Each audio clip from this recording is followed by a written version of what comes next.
2,000 taon na ang nakalilipas, sinalakay ng masamang dragon na si Bahamo ang mundo, itinulak ito sa bingit ng pagkawasak. Nahaharap sa isang karaniwang kaaway na hindi nito kayang talunin ng mag-isa, ang mga Diyos at mga demonyo, ang dalawang puwersa na noon pa man ay magkaaway, ay nagtulungan. Ang mga Diyos at kanilang mga anghel, pati na rin ang mga makapangyarihang demonyo, ay pinalibutan ang Bahamo at ginamit ang kanilang mga kapangyarihan upang pigilan ito sa mga tanikala. Nang ito ay nakatali, ang hari ng mga Diyos at ang hari ng mga demonyo ay dumating sa larangan ng digmaan.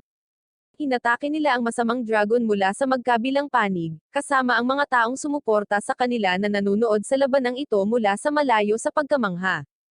Hinarang ng dragon ang mga pag-atake ng mga kaaway nito gamit ang kanyang mga pakpak at sinimulang ipadala ang mga fragment nito sa buong mundo. Sa huli, si Zeus, ang hari ng mga Diyos, at si Satan, ang hari ng mga demonyo, ay nasilyuhan ang Bahamo. Hinati nila ang susi na makapagpapalaya sa kanya sa dalawang bahagi, kung saan ang mga Diyos at mga demonyo ay nakakuha ng kontrol ng tig-iisang susi. Sa kasalukuyang panahon, umiikot ang kwento sa dalawang bounty hunters na may mahaba at masalimuot na kasaysayan sa isa't isa. Ang mukhang seryosong lalaki ay pinangalan ng Kaiser, at hinahabol niya ang goofball na si Fab Arrow sa ibabaw ng pader ng lungsod. Tumalon si Fab Arrow mula sa dingding upang makatakas na mahuli, ngunit sinundan pa rin siya ni Kaiser. Ginagawa nilang parkour ang kanilang mga kabayo sa buong lungsod, dahil walang mga pulis sa kanilang mundo na magtatanong sa kanila at pagkatapos ay nagsasalpukan ng mga espada sa himpapawid. Nakarating sila sa mga kalye sa kalaunan, at naghagi si Fab Arrow ng ilang smoke bomb para makaabala kay Kaiser, habang inaalis niya ang kanyang kabayo at umaakyat sa isang higanteng rolling wheel. Nahanap siya kaagad ni Kaiser at naputol ang mga tanikala na humahawak sa gulong sa kinalalagyan nito. Ang gulong ay nagsimulang gumulong pababa, at ang dalawang bounty hunters ay may sword fight sa ibabaw nito. Nagawa ni Fab Arrow na gambolin si Kaiser sa pamamagitan ng ilang pagbibiro, kaya nataman niya ang kanyang ulo sa isang arko ng tulay.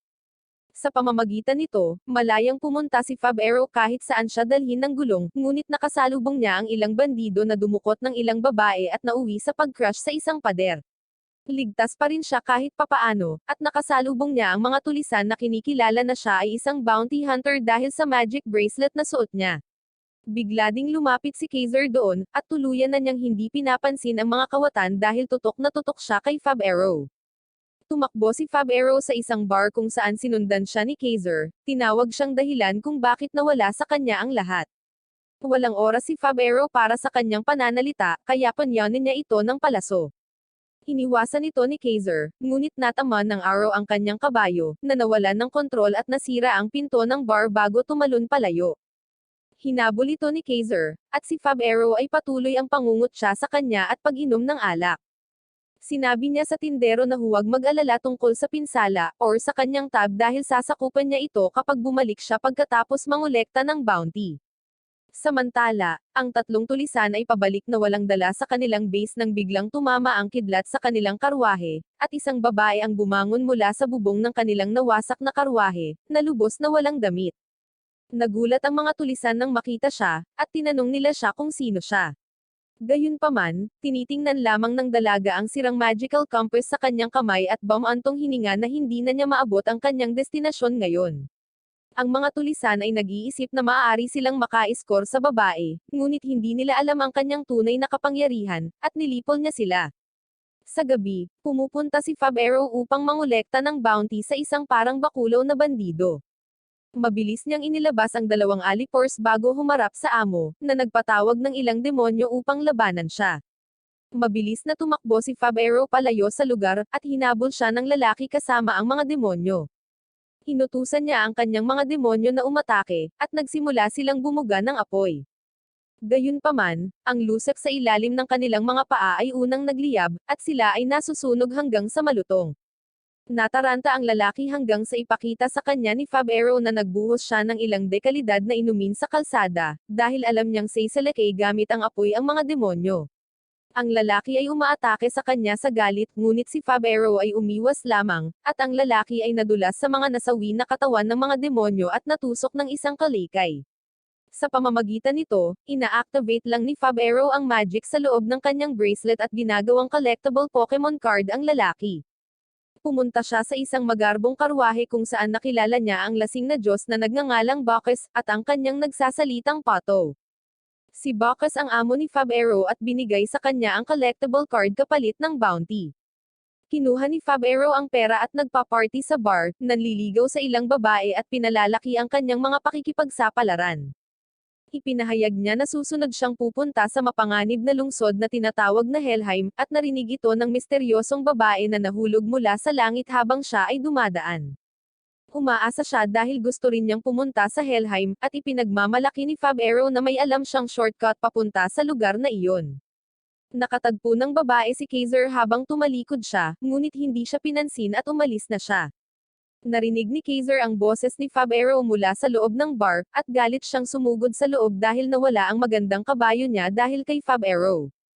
Sinubukan niyang ilabas ang kanyang espada, ngunit mabilis na kumilos si Fab-Aero at pinigilan siya na gawin iyon. Magiliw siyang kumilos kay Kaiser, na sinasabi na dapat nilang i-enjoy ang kanilang buhay habang binata pa sila. Sinabi niya sa mga babae na si Kaiser ay mas mayaman at matapang kaysa sa kanya, at agad silang dumaikit sa kanya na parang magnet. Hindi sila madaling tanggihan ni Kaiser dahil isa siyang self-proclaimed gentleman, at ginamit ni Fab-Aero ang pagkakataong ito para makatakas muli sa kanya.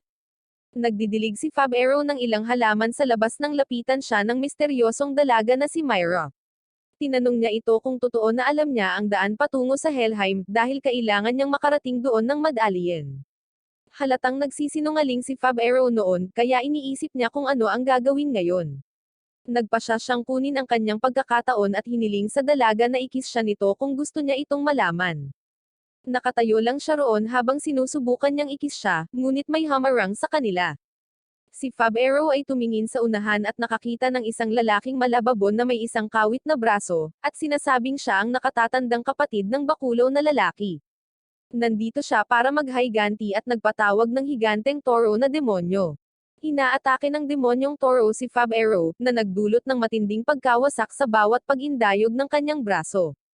Mabilis na sinunggaban ni Fab-Aero si Myra at dinala sa isang ligtas na lugar bago hinugot ang kanyang espada at sinugod ang demonyo.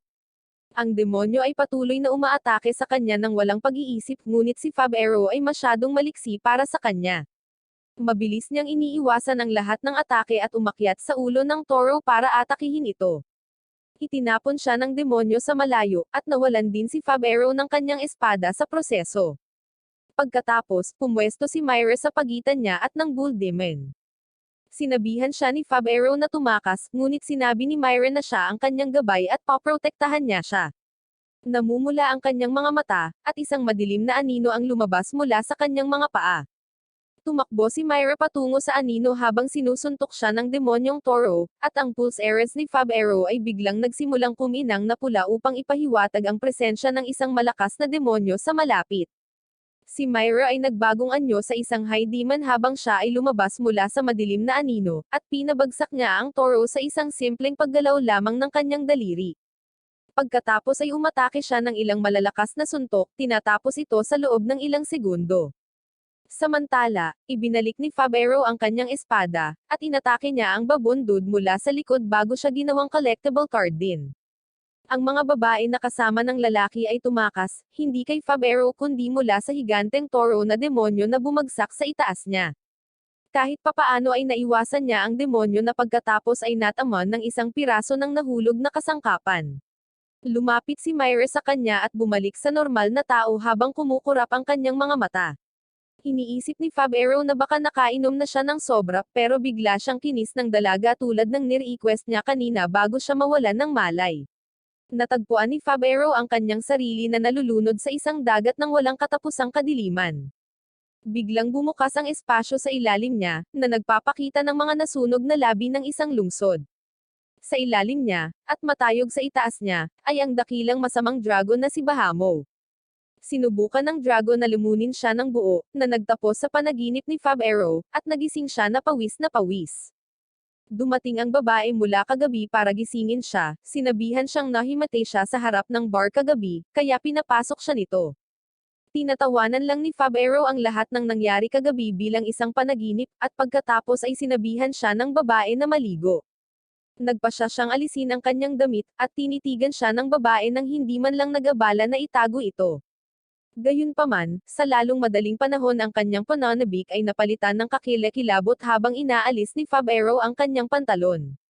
Sinabi ng babae na siya ay may buntot at pagkatapos ay tumakbo palayo, sumisigaw na siya ay isang demonyo. Hindi alam ni Fabero kung ano ang kanyang sinasabi, ngunit pagkatapos ay hindi niya sinasadyang tumingin sa kanyang katawan sa salamin at nalaman niyang bigla siyang nagkaroon ng malademonyong buntot.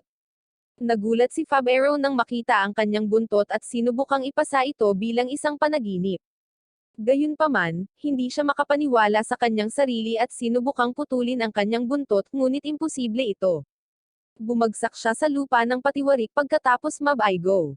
Maya-maya lang ay nakita niyang pumasok si Myra sa kanyang kwarto. Hiniling niya sa kanya na sabihin sa kanya ang daan patungo sa Helheim ngayon, dahil kinis niya ito na kanyang hiniling. Sinabi sa kanya ng babae na kapag kinis niya siya, sinumpa niya siya, na humantong sa kanya upang sumibol ang isang buntot. Nangako siyang i-undo ang spell pagkatapos niyang sabihin sa kanya ang shortcut sa Helheim. Nagdahilan si Fabero para makalanghap ng sariwang hangin at tumakbo palabas ng kwarto, humihingal at nagpapanik dahil alam niyang may problema ang dalaga. Sa sandaling iyon, nakita niya ang ginang na dinadala si Kaiser doon upang tugisin siya at nagpanik siya. Siya ay nagbihis at tumalon sa bintana upang tumakas, ngunit ang pasukan ay medyo makitid, kaya't siya ay napadpad at nahulog sa kalsada. Habang siya ay umuungal sa sakit, tumalon si Myra sa ibabaw niya at pagkatapos ay hiniling sa kanya na mabilis na sabihin sa kanya ang daan patungo sa Helheim. Sinabi ni Fabero na hindi niya masabi sa kanya, at sinampal siya nito, na iniisip na siya ay sinungaling. Sa sandaling iyon, lumabas si Kaiser sa bintana kasama ang mga babae, at nabigla si Fabero nang makita siya, kaya isinama niya ang babae at sumakay sa kanyang kabayo. Nasulyapan ni Kaiser ang kanyang buntot habang siya ay tumatakas, at nabigla sa kaalamang ito, iniisip na si Fabero ay palaging isang demonyo at niloloko siya sa lahat ng oras na ito. Nang maglaon, dumating ang Royal Knights sa bayan, at ipinahayag ng kapitan ng mga kabalyero na narito sila sa utos ni Saint Jude upang hulihin ang isang demonyo sa anyo ng tao. Tinanong niya si Kaiser kung may alam siya, at sumagot siya na alam niya ngunit hindi niya masabi sa kanila. Ipinahayag ni Kaiser na misyon ng kanyang buhay na hulihin ang demonyong iyon at dalhin siya sa hustisya, at sumumpa siya sa kanyang karangalan bilang isang kabalyero na dalhin ito sa hari mismo. Bigla siyang hinampas ng isa sa mga kabalyero, na sinasabi sa kanya na huminto sa pag-arte bilang isang kabalyero kapag siya ay isang hamak na mangangaso. Ang mga salitang iyon ay nagpapaalala kay Kaiser ng isang kakilakilabot na alaala mula sa kanyang nakaraan, kung saan pinaslang ang kanyang ama, at naniniwala siyang si Fabero ang may kasalanan nito. Sa kabila ng kawalang modo ng kanyang nasasakupan, naniniwala ang kapitan ng mga kabalyero na ang determinasyon ni Kaiser na hulihin ang kanyang kaaway ay magpapalakas sa kanya at umalis na siya. Sa kabilang banda, nakaalis na ng lungsod sina Fabero at Myra. Pumunta sila sa ibang lungsod habang ipinaliwanag ni Fabero na magiging mahaba at magastos ang paglalakbay sa Helheim, kaya kailangan muna niyang mangolekta ng ilang mga bounty. Sa pagkakataong ito, ang kanyang target ay isang malakambing na demonyo, at si Fabero ay pumasok sa kanyang bahay upang makita siyang kumikilos na parang isang bounty hunter talaga. Ang demonyong kambing ay ginulat siya bigla, sinira ang pader at ibinato ang kanyang espada sa kanya. Kahit papaano ay nakatakas si Fabero sa pag-atake at pagkatapos ay naghahanda upang lumaban, kahit na ang kaaway ay mas malakas kaysa sa kanya. Sinabihan niya si Myra na manatili sa likod, ngunit tumalon lang siya patungo sa demonyong kambing, nag-transform sa kanyang anyo ng demonyo, at mabilis na hiniwa ito. Inatake niya ito ng malakas na sipa at pagkatapos ay itinapon siya patungo sa kanyang espada na nakaipit sa lupa. Nahati ang demonyo sa dalawa, at si Fabero ay natakpan ng gunito. Napagtanto niya ngayon na hindi pa naginip ang huling gabi, at isa talagang malakas na demonyo si Myra na dapat niyang ingatan. Maya-maya, pumunta siya kay Bacchus para ihatid ang kanyang bounty habang si Myra ay nakatitig sa nagsasalitang itik na sinasabing masarap ito. Bumaba sila sa karwahe pagkatapos makuha ang kanilang bounty, at saka bumili ng bagong damit para kay Myra.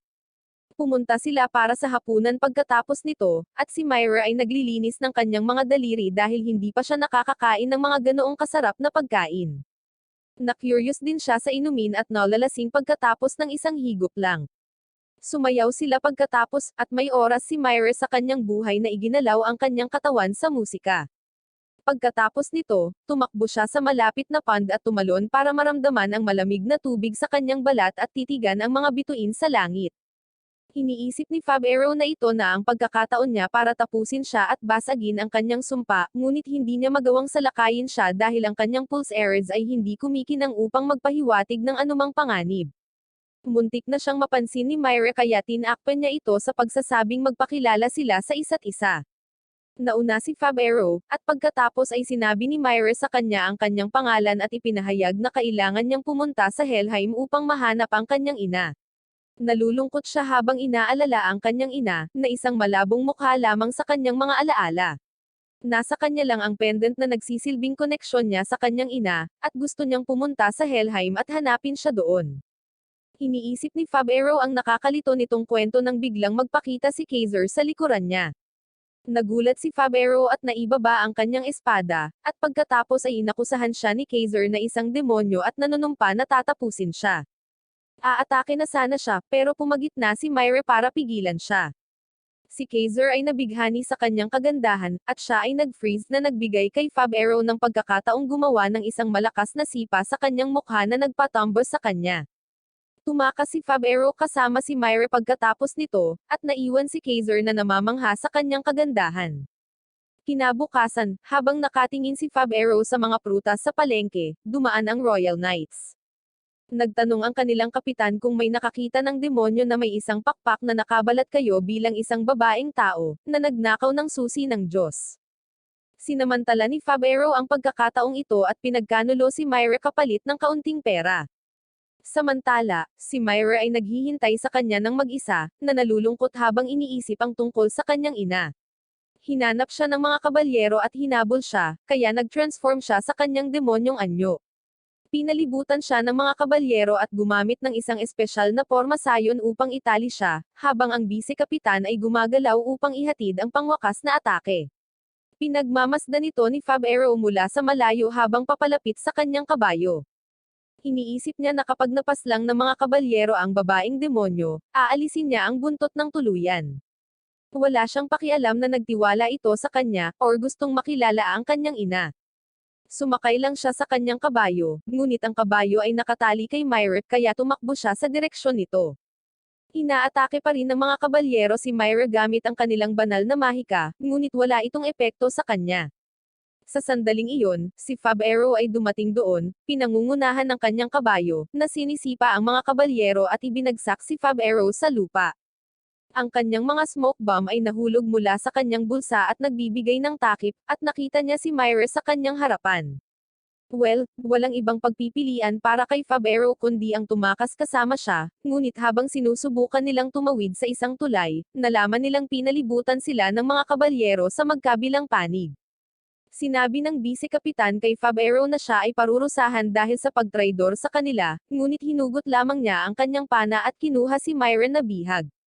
Sinabi ni Fab Arrow sa kanya na makakatakas sila sa pamamagitan ng pagbagsak sa ilog sa ibaba, at pumayag siya.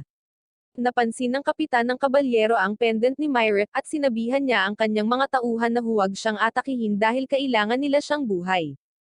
Isa-isang pinutol ni Fab Arrow ang mga lubod ng tulay, at pagkatapos ay tinapakan ni Myra ang maluwag na tulay, at dumiretso sila sa ilog. Pinapanood sila ng kapitan na bumagsak at pagkatapos ay naglabas ng isang pendant na katulad ng kay Myra mula sa kanyang baluti. Bilang resulta ng pagtakas na ito, isang bounty ang inilagay sa ulo ni Fab Arrow at sa ulo rin ni Myra. Natanggap ni Kaiser ang mga bounties at nanumpa na arestuhin si Fab Arrow at ililigtas si Myra. Samantala, sa wakas ay narating na nina Fab Arrow at Myra ang isang punto kung saan makikita nila ang kanilang susunod na hintuan, ang maulap na lungsod ng Nabal. Gustong magmadali ni Myra sa Helheim, ngunit gusto ni Fab Arrow na magpahinga at pagkatapos ay makakuha ng bounty upang i-restock ang kanilang mga supply. Gayunpaman, hindi niya ito binibigyan ng maraming oras upang magpahinga at patuloy siyang hinihila. Umakyat si Fab Arrow sa isang matarik na bangin upang kumuha ng ilang mahahalagang halamang gamot nang biglang inatake siya ng isang higanteng halimaw na ahas. Nang swing siya sa paligid ng bangin at inatake ang ahas gamit ang kanyang pana, binulag ito at pinabagsak ito sa lupa. Ligtas na bumaba si Fab-Aero pagkatapos noon at sinimulang sipain ng tol unang halimaw, habang tinanong siya ni Myra kung masarap ba ang damong nakolekta niya. Sinabi ni Fab-Aero sa kanya na ito ay isang halamang gamot na kailangan upang makumplito ang kanilang susunod na misyon. Sa gabi, sinubukan niyang maghanda ng gamot mula sa damo ngunit bigla niyang napagtanto na may pakpak si Myra kaya dapat ay lumipad na siya para kunin ang halamang gamot. Sinasabi niya sa kanya na hindi ito maaari. Ibinuka niya ang kanyang nag-iisang pakpak at sinabi sa kanya na nawala ang isa pa sa isang insidente. Tinanong siya ni Fab-Aero ng mga detalye, at sinabi sa kanya ni Myra na ilang oras na ang nakalipas ay nakapasok siya sa palasyo ng mga anghel upang hanapin ang susi ng Diyos sa utos ng kanyang master. Natagpuan niya ang susi ng Diyos at itinago ito sa loob ng kanyang katawan, ngunit naalarma ang mga tagapag-alaga ng palasyo at pinalibutan nila siya. Inatake siya ng mga ito mula sa lahat ng panig, at isang tama ang natamo ni Myra na nagpabagsak sa kanya sa sahig. Iyon ay nang makaharap niya ang pinakamalakas na mandirigma sa mga anghel. Si Myra ay nakaligtas sa kanya kahit papaano, ngunit nawala ang isa sa kanyang mga pakpak sa labanang iyon. Naintriga si Fab-Aero sa kanyang kwento, at iniisip niya ang tinatawag na susi ng Diyos na kahit na ang mga kabalyero ay pinag-uusapan ito. Tinanong siya ni Fab-Aero kung nasaan na ang susi at sinabi ni Myra na nasa loob niya ito. Sinubukan niyang tignan ito gamit ang dahilan na iyon at nakakuha ng isang sampal. Sinabi sa kanya ni Myra na hinigop niya ang kaluluwa ng susi ng Diyos at sa gayon siya mismo ang susi ngayon. Sa kabilang banda, hinabol ni Kaiser si Fab-Aero at narating ang isang kagubatan na nababalot ng makapal na hamog. Halos magdeliryo siya nang makita niya si Fab-Aero sa harapan niya, at nagmamadaling umatake. Gayunpaman, tumuntong siya sa maluwag na lupa at gumulong pababa. Nawalan siya ng malay matapos matamaan ang kanyang ulo sa lupa, ngunit sa kabutihang palad ay may nakahanap sa kanya at kinaladkad siya sa maulap na lungsod ng navel. Maya-maya, nagising si Kaiser at napagkamalan niyang si Fab-Aero ang stuffed doll niya. Ang babaeng nagngangalang Rika, na nagligtas sa kanya kanina, ay nagsabi sa kanya na patuloy na magpahinga dahil nabali ang kanyang braso. Hindi nagtagal, dumating ang kanyang mga magulang sa silid at sinabi ng tatay ni Rika kay Kaiser na siya ang manggagamot na gumamot sa kanyang pinsala. Inaanyayahan nila siya para sa hapunan at humingi sa kanya ng pabor. Sinabi nila kay Kaiser na ang ilang mga halimaw ay umaatake sa kanilang mga bukid, at kinukuha ang mga bata mula sa nayon. Nagsimula silang umiyak na sinasabi na si Rika ay ang tanging anak na natitira sa nayon ngayon. Si Kaiser ay nanumpa na tatapusin ang mga halimaw upang gantihan ang kanyang tulong, ngunit si Rika ay isang masungit na may attitude na babae at siya ay umalis na nagsasabing ang pagkain ay puno ng mga uod. Sinundan siya ni Kaiser para makipag-usap at nalaman niyang hindi masaya ang babae sa kanyang pamilya. Nagsimulang magkwento si Kaiser tungkol sa kanyang pamilya para ma-relate siya sa kanya. Sinabi niya sa kanya na siya ay ipinanganak sa isang pamilya ng mga kabalyero, at kailangang sumailalim sa matinding pagsasanay mula sa murang edad. Kinamumuhian noon ni Kaiser ang kanyang ama at sinubukan niyang maging rebelde. Pagkatapos isang araw ang kanyang ama ay nagkaroon ng tungkulin na bantayan ang isang tributo sa hari, ngunit tinambangan sila ng mga tulisan at ninakaw ang tributo. Bilang resulta ng kabiguan na ito, ang tatay ni Kaiser ay pinaslang hanggang sa kasawian at sila ay inalis sa kanilang marangal na ranggo at pinalayas. Hindi nagtagal ay tinapos din ng kanyang ina ang buhay nito, at doon niya nalaman na dapat ay mas pinapahalagahan niya ang kanyang pamilya. Sinabi ni Kaiser kay Rika na huwag maging katulad niya, ngunit binigyan niya ng isang tingin ang kanyang mga magulang bago sinipa ang kanyang nasugatang braso. Sinabi ni Rika sa kanya na ang kanyang kwento ay masyadong boring, at gusto niya ng refund para sa oras na nasayang niya. Kinaumagahan, naghanda si Kaiser at ang mga taong bayan upang harapin ang mga halimaw na umaatake sa kanila. Binabanggit ng halimaw ang pangalan ni Kaiser ngunit lalo lang niyang ikinagalit nito. Inatake niya ang halimaw na mahusay na umiiwas sa lahat ng kanyang mga pag-atake, at pagkatapos ay ibinato sa kanya ang ilang mga smoke bomb. Nagpapakita ang halimaw sa likod ni Kaiser, at naglagay ng gamot sa kanyang bibig na nagpabalik sa kanya sa katinoan na nawala dahil sa fog. Si Fab-Aero pala ang halimaw na kinakalaban niya.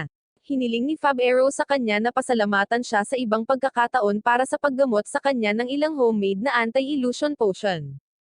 Tinanong ni Kaiser kung ano ang nangyayari at sinabihan siya ni Fab-Aero na tumingin sa paligid. Ginawa ni Kaiser ang sinabi sa kanya, at nalaman niyang ang mga tao sa bayan ay mga nabubulok na bangkay na puno ng mga uod at ang bayan mismo ay walang iba kundi mga durog na bato. Iisa lang ang buhay na tao sa bayan which is si Rika at siya ang nasa likod ng lahat.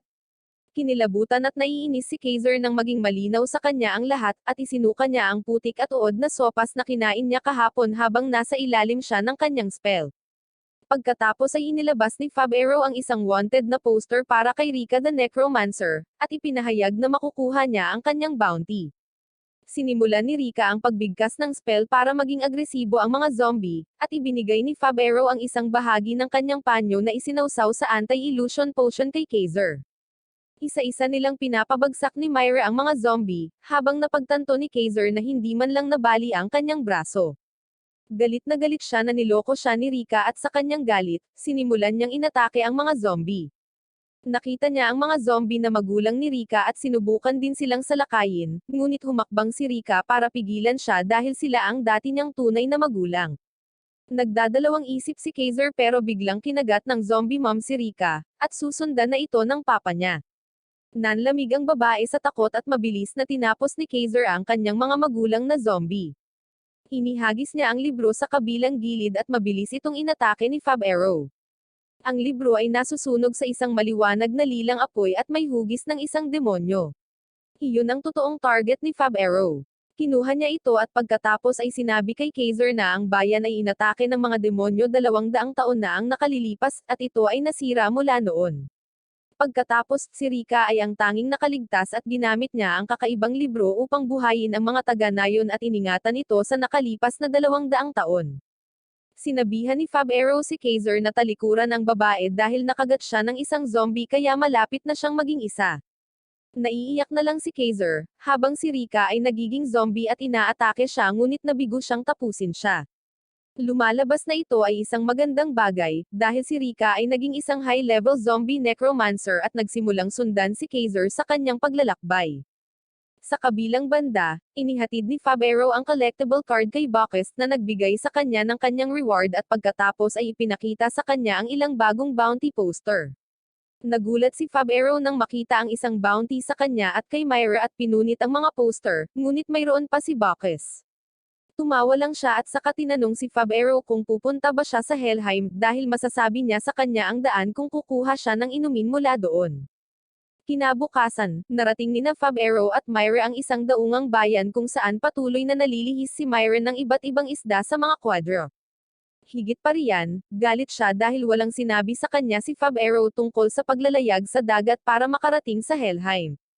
Nalaman lang ito kahapon ni Fab Arrow salamat kay Bacchus, at sinabi niya kay Myra na naalala lang niya ang isang mas maikling paraan na kasama ang pagsakay sa barko. Nagtatanong si Fab Arrow sa paligid upang makita kung may nakakaalam kung aling bangka ang magdadala sa kanila sa Helheim, ngunit tila walang nakakaalam.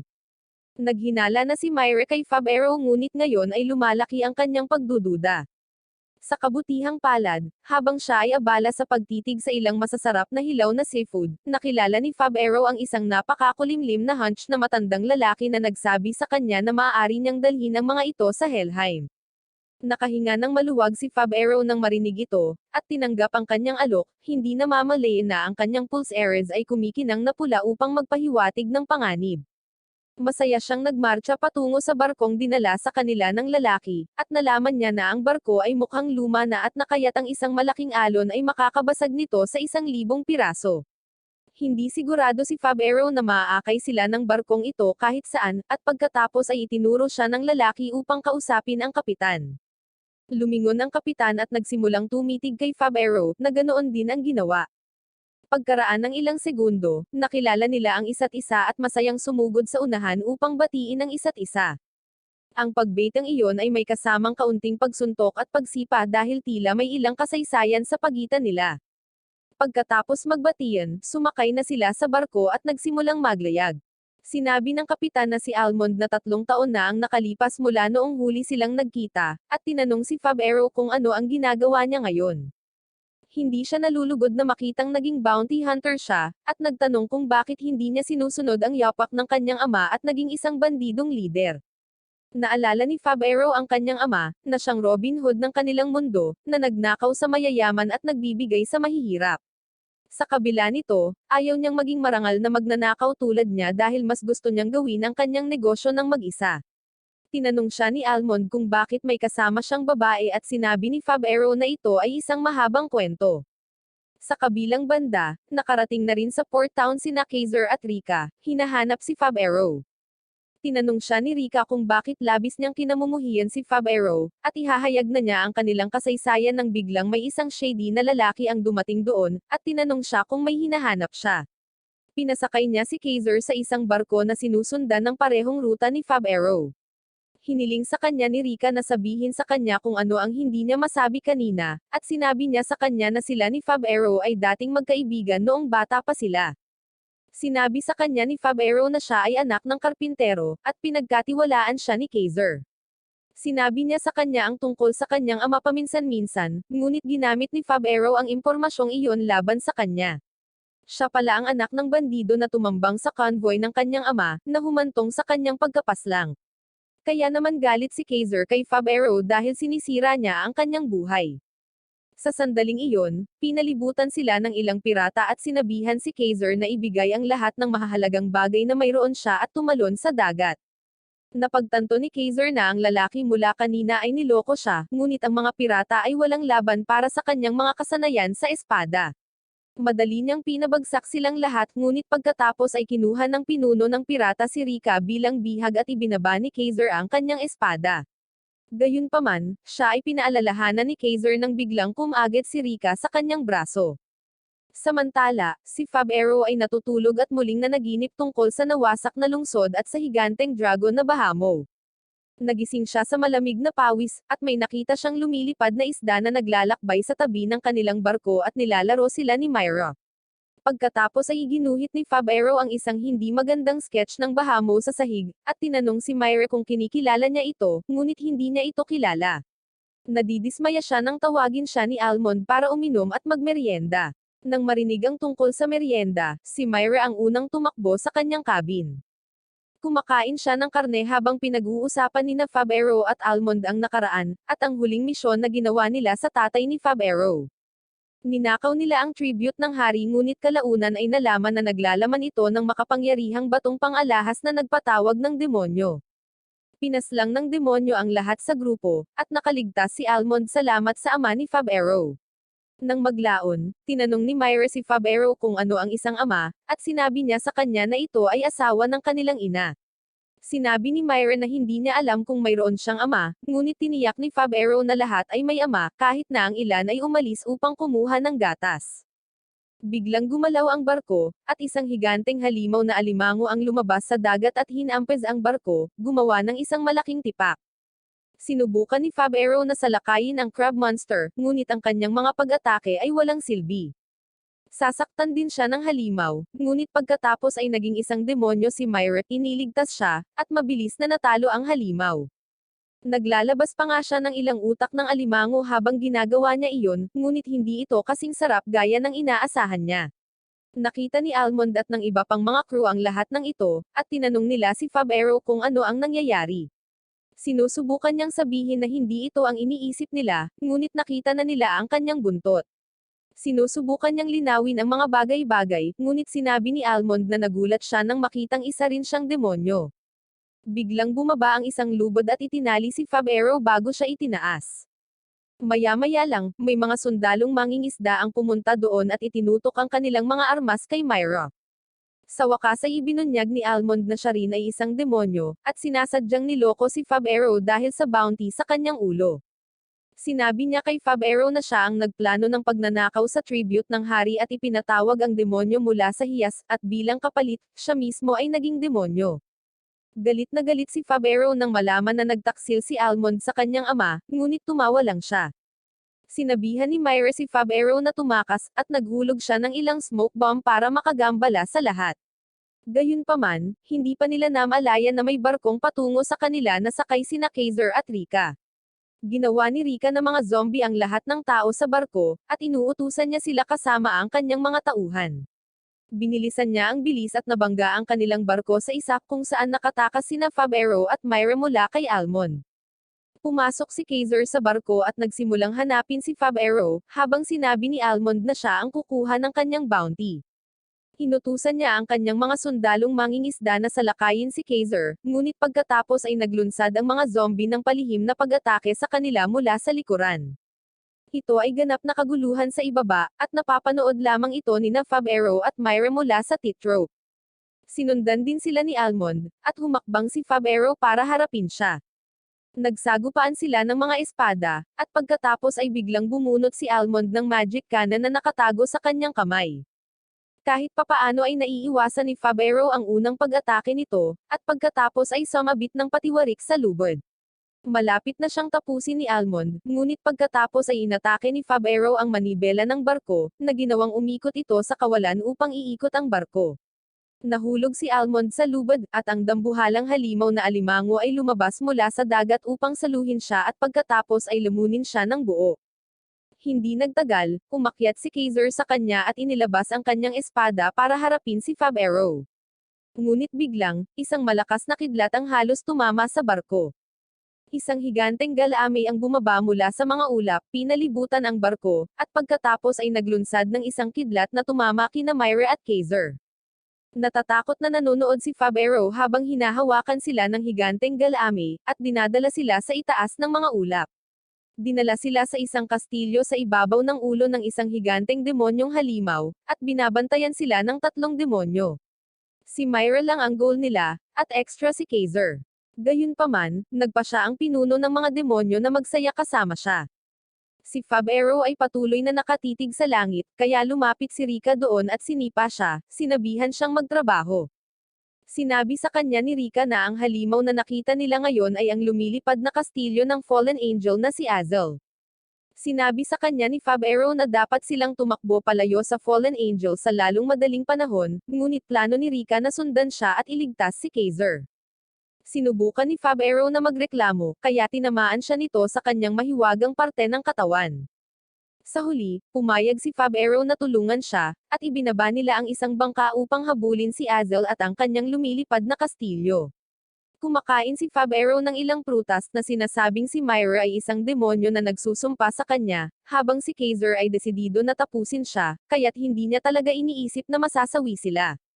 Gayunpaman, patuloy lang na nakatitig sa kanya si Rika, kahit anong sabihin niya. Di nagtagal, nakarating sila sa port town kung saan nakita nila si Bacchus at ang kanyang nagsasalitang pato, at kinuha nila ang mga ito bilang bihag.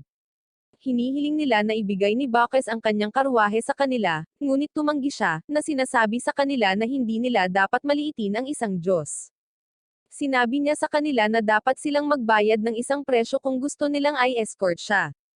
Tumingin siya kay Fab Arrow, nagtatanong kung magagawa niya iyon, at nagpa siya si Fab Arrow na tusukin ang kanyang bounty hunter bracelet upang ipakita ang kanyang determinasyon. Nagpabalisa iyon kay Bacchus dahil hindi siya umaasa na may gagawin siya, kaya hinayaan niyang sumakay si Fab Arrow sa kanyang lumilipad na karwahe.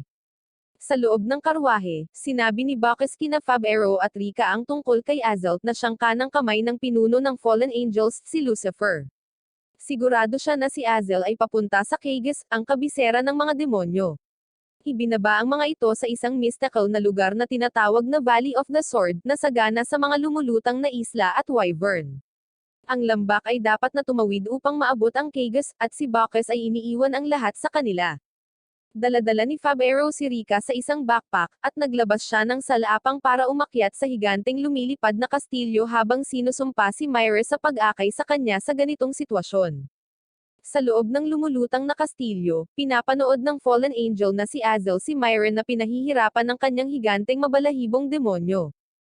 Hinahampas siya ng demonyo at tinatanong kung sino ang nag-utos sa kanya na nakawin ang susi ng Diyos, ngunit hindi sumasagot si Myra. Patuloy siyang sinisigawan ni Kaiser na huminto, ngunit walang nakikinig sa kanya. Sa wakas ay nawalan ng malay si Myra dahil sa pagpapahirap, at sinabi ni Kaiser sa kanila na hindi nila malalaman ang anumang bagay mula kay Myra dahil isa lamang siyang inosenteng babae na niloloko ng demonyong tinatawag na Fab Arrow.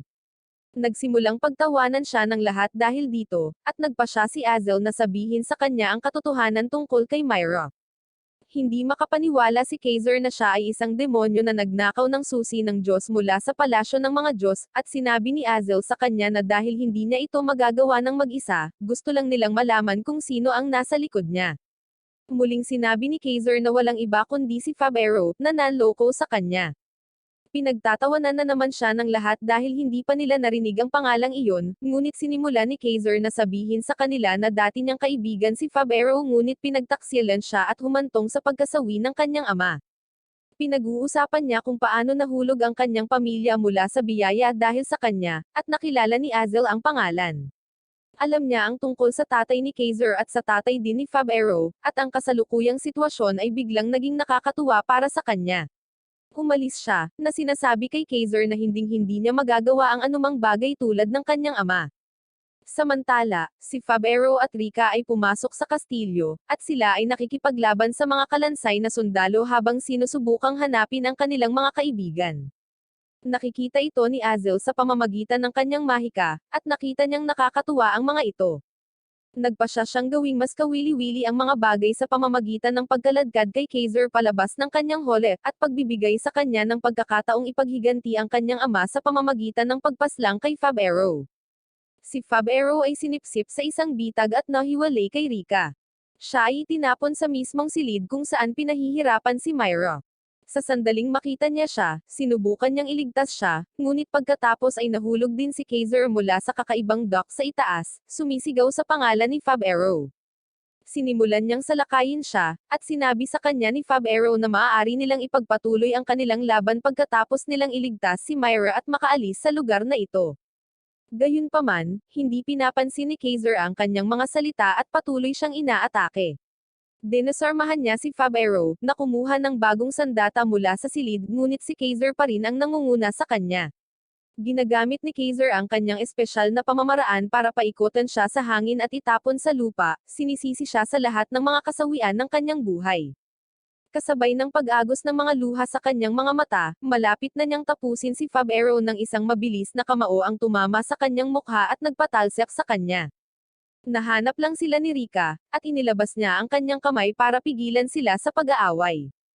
Tinanong siya ni Kaiser kung bakit siya naririto, at sinabi niya sa kanya na narito sila upang iligtas siya at si Myra. Pinagmamasdan ni Azel ang lahat, at sa kabila ng pagpapayo sa kanya ng kanyang dog girl subordinate na tapusin ang lahat ng hindi kinakailangang peste, patuloy siyang naghihintay.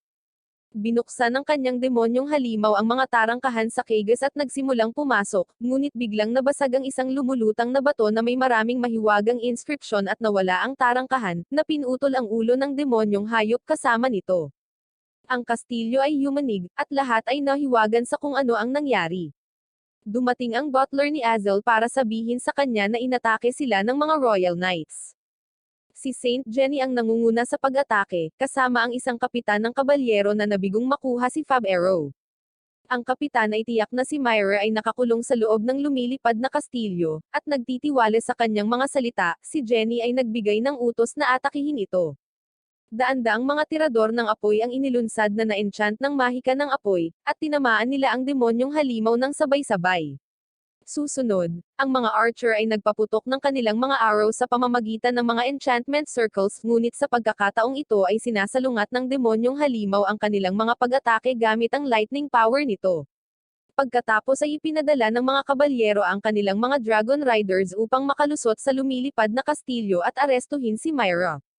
Sa loob ng kastilyo, sa wakas ay napalaya na ni Fab-Aero at mga kasamahan si Myra mula sa torture wheel, ngunit nang magsimulang yumanig ang kastilyo, dumating ang higanteng mabalahibong demonyo upang kunin si Myra sa utos ni Azel. Laking gulat niya nang makitang wala siya sa torture wheel, hindi niya namalaya na itinatago siya ni Rika sa likod ng isang haligi. Tinitingnan ni Fab-Aero ang sitwasyon at nakahanap ng ilang gear at chain na magagamit niya para manalo sa laban. Hiniling niya kay Kaiser na tulungan siya sa pagkakataong ito, na nangangakong aayusin ang kanilang alitan sa nilalaman ng kanyang puso kapag ligtas na sila. Sumasang-ayon siya na tulungan siyang iligtas si Myra, at tinamaan nila ang demonyo ng isang higanteng gear at pagkatapos ay inactivate ang isang mekanismo na magdadala sa kanila sa labas. Hinatake ni Fab-Aero ang mata ng demonyo habang nakasabit sa isang bagay, at pagkatapos ay bumagsak ang isang higanteng gear sa ibabaw ng halimaw, na dumurog sa kanya ng tuluyan. Gayunpaman, sa sandaling lumabas sila, nalaman nilang inaatake ang lumilipad na kastilyo at hindi sila madaling makatakas.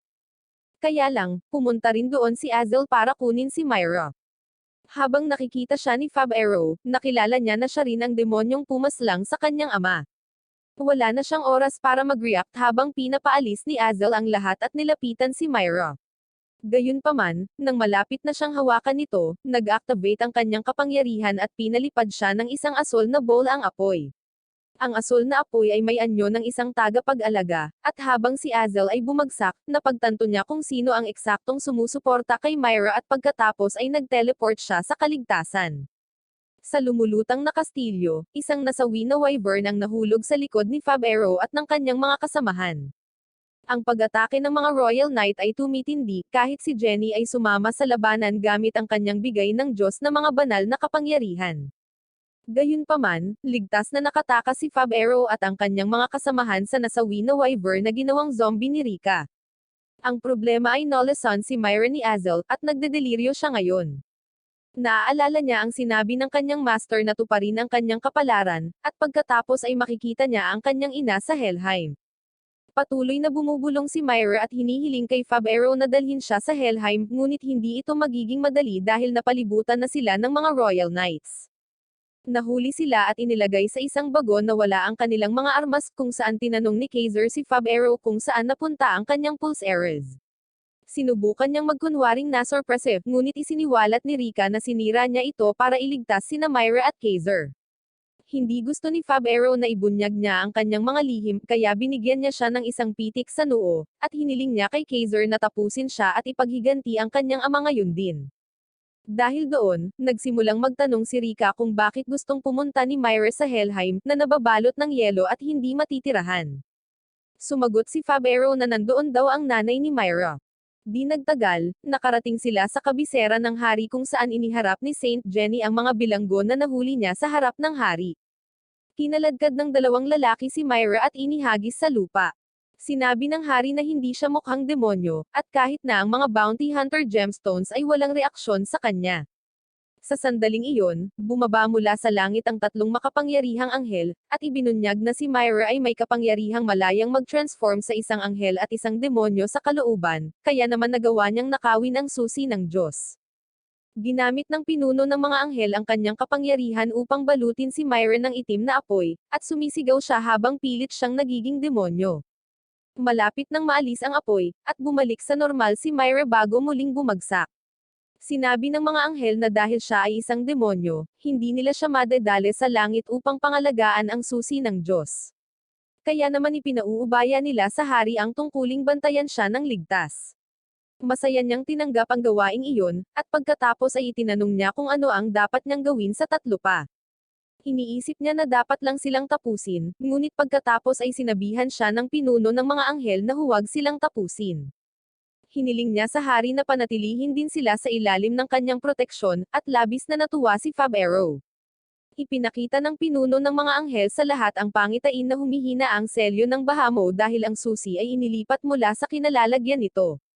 Sa ngayon, libu-libong anghel ang nagsisikap na maglagay ng hadlang sa paligid ng bahamo upang matiyak na hindi siya maaabot ng susi. Ang pinuno ng mga anghel ay nagsabi na ang selyo ay humihina, ngunit ang bahamo ay hindi mapapalaya hanggang sa ang dalawang susi ay pinagsama. Kaya naman ayaw niyang masawi ang mga kaibigan ni Myra dahil ang pagkasawi ng mga ito ay maaaring maging sanhi ng hindi inaasahang pag-uugali nito, at ilagay sa panganib ang buong mundo. Sa gayon, umalis ang mga anghel, at agad na inutusan ng hari si Fab Arrow at ang iba pa na palayain mula sa kanilang mga tanikala. Ipinangako niya sa kanila ang kalayaan hanggat nananatili sila sa lungsod na ito, at agad na sumugod si Fab Arrow upang makipagkamay sa kanya at magpasalamat sa kanya. Nahuli siya ng mga kabalyero at binibigyan siya ng isang mahusay na paghagupit para doon, ngunit ang hari ay tumawa lamang. Nang maglaon, sinubukan ng dalawang katulong na ilagay si Myra sa kanyang silid, ngunit nahihirapan siya dahil gusto niyang pumunta sa Helheim. Sinabi sa kanya ni Fab Arrow na wala siya sa kondisyong maglakbay ngayon, at sinigawan niya ito na ipinangako niyang dadalhin siya doon. Ibinaba ni Fab Arrow ang kanyang pantalon at ipinakita ang kanyang buntot, sinabi na ipinangako lamang niya iyon dahil inilagay niya ang sumpa sa kanya. Nagulat ang lahat nang makita ito, ngunit masasabi ni Rika na sa kabila ng buntot, si Fab Arrow ay isang normal na tao lamang. Pagkatapos ay sinabi ni Fab Arrow kay Myra na hindi na siya pupunta sa Helheim at malaya siyang pumunta doon ng mag-isa, ngunit hindi bago niya alisin ang sinumpaang buntot na ito mula sa kanya. Agad siyang sinampal ni Myra at saka nagsimulang umiyak bago tumungo sa kanyang silid. Ang bise-kapitan ay naglagay ng selyo sa pinto, at sinabi kay Fab Arrow at sa iba pa na aalagaan nila si Myra hanggang sa siya ay gumaling at magagamit nila ang silid sa tabi. Biglang tumunog ang mga warning bell, at sinabi ng Vice Captain na nangangahulugan ito na sinasalakay sila ng mga demonyo. Tatlong napakalaking titans ang nagmarcha patungo sa lungsod, at ang mga kabalyero ay nagdeploy ng pantay na malalaking golem na biniyayaan ng banal na kapangyarihan upang harapin sila. Hinarap ng mga golem ang mga higanteng demonyo, at pagkatapos ay humakbang pasulong si Jenny at ginamit ang kanyang bigay na Diyos na kapangyarihan upang magpadala ng isang beam ng banal na enerhiya na naghihiwalay sa ilang mga sinag, na sumisira sa lahat ng mga demonyo sa isang iglap. Pinagmamasdan ni Fab Arrow ang lahat mula sa malayo, at humanga siya sa kapangyarihan ni Jenny. Mamaya sa gabing iyon, isang mahusay na salo-salo ang ginawa upang ipagdiwang ang mga kamakailang tagumpay ng mga kabalyero, at si Fab Arrow ay umiinom at nakikipagmabutihan sa magagandang babae. Si Kaiser at Rika ay abala rin sa pagkain sa isang sulok, at tinanong niya ito kung kontento na ba siya sa pananatili nitong ganito, or kung susubukan ba niyang makaganti kay Fab Arrow. Hindi niya ito pinansin at nagpatuloy sa pagkain, kaya nagpa siyang bumalik sa kanyang silid.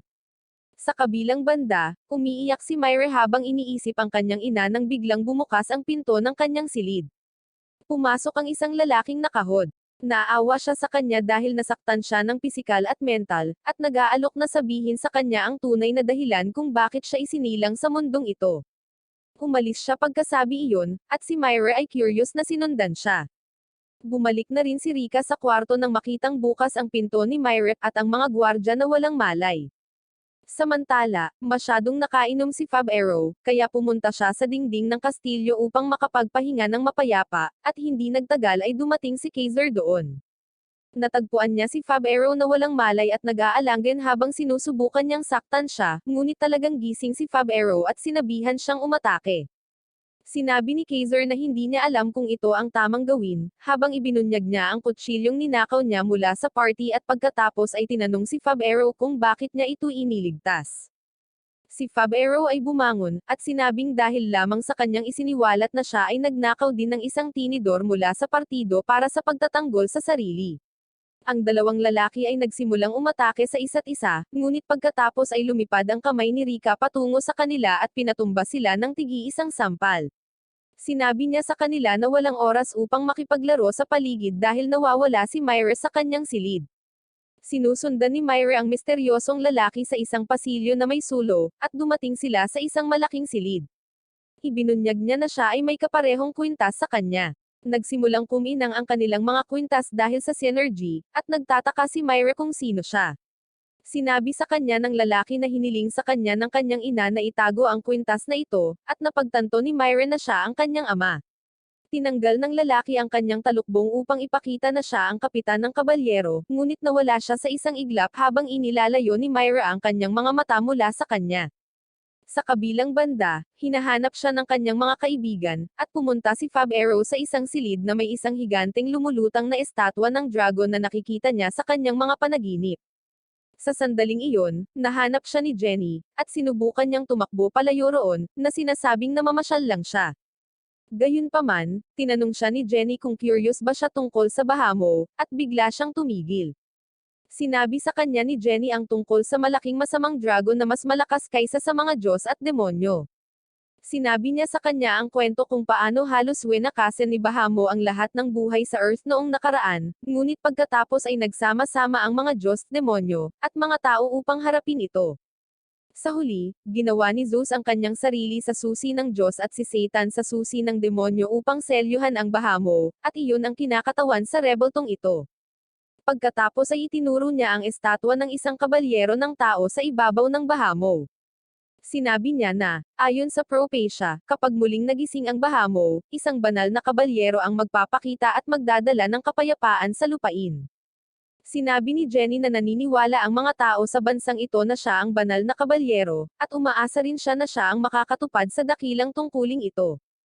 Sumagot lang si Fabero na tila wala itong pakialam sa kanya dahil ang gusto lang niya ay babae, inumin, at kalayaan. Sinabi ni Fabero na siya ay isang bounty hunter lamang na walang kinalaman sa mga dragon or mga banal na kabalyero.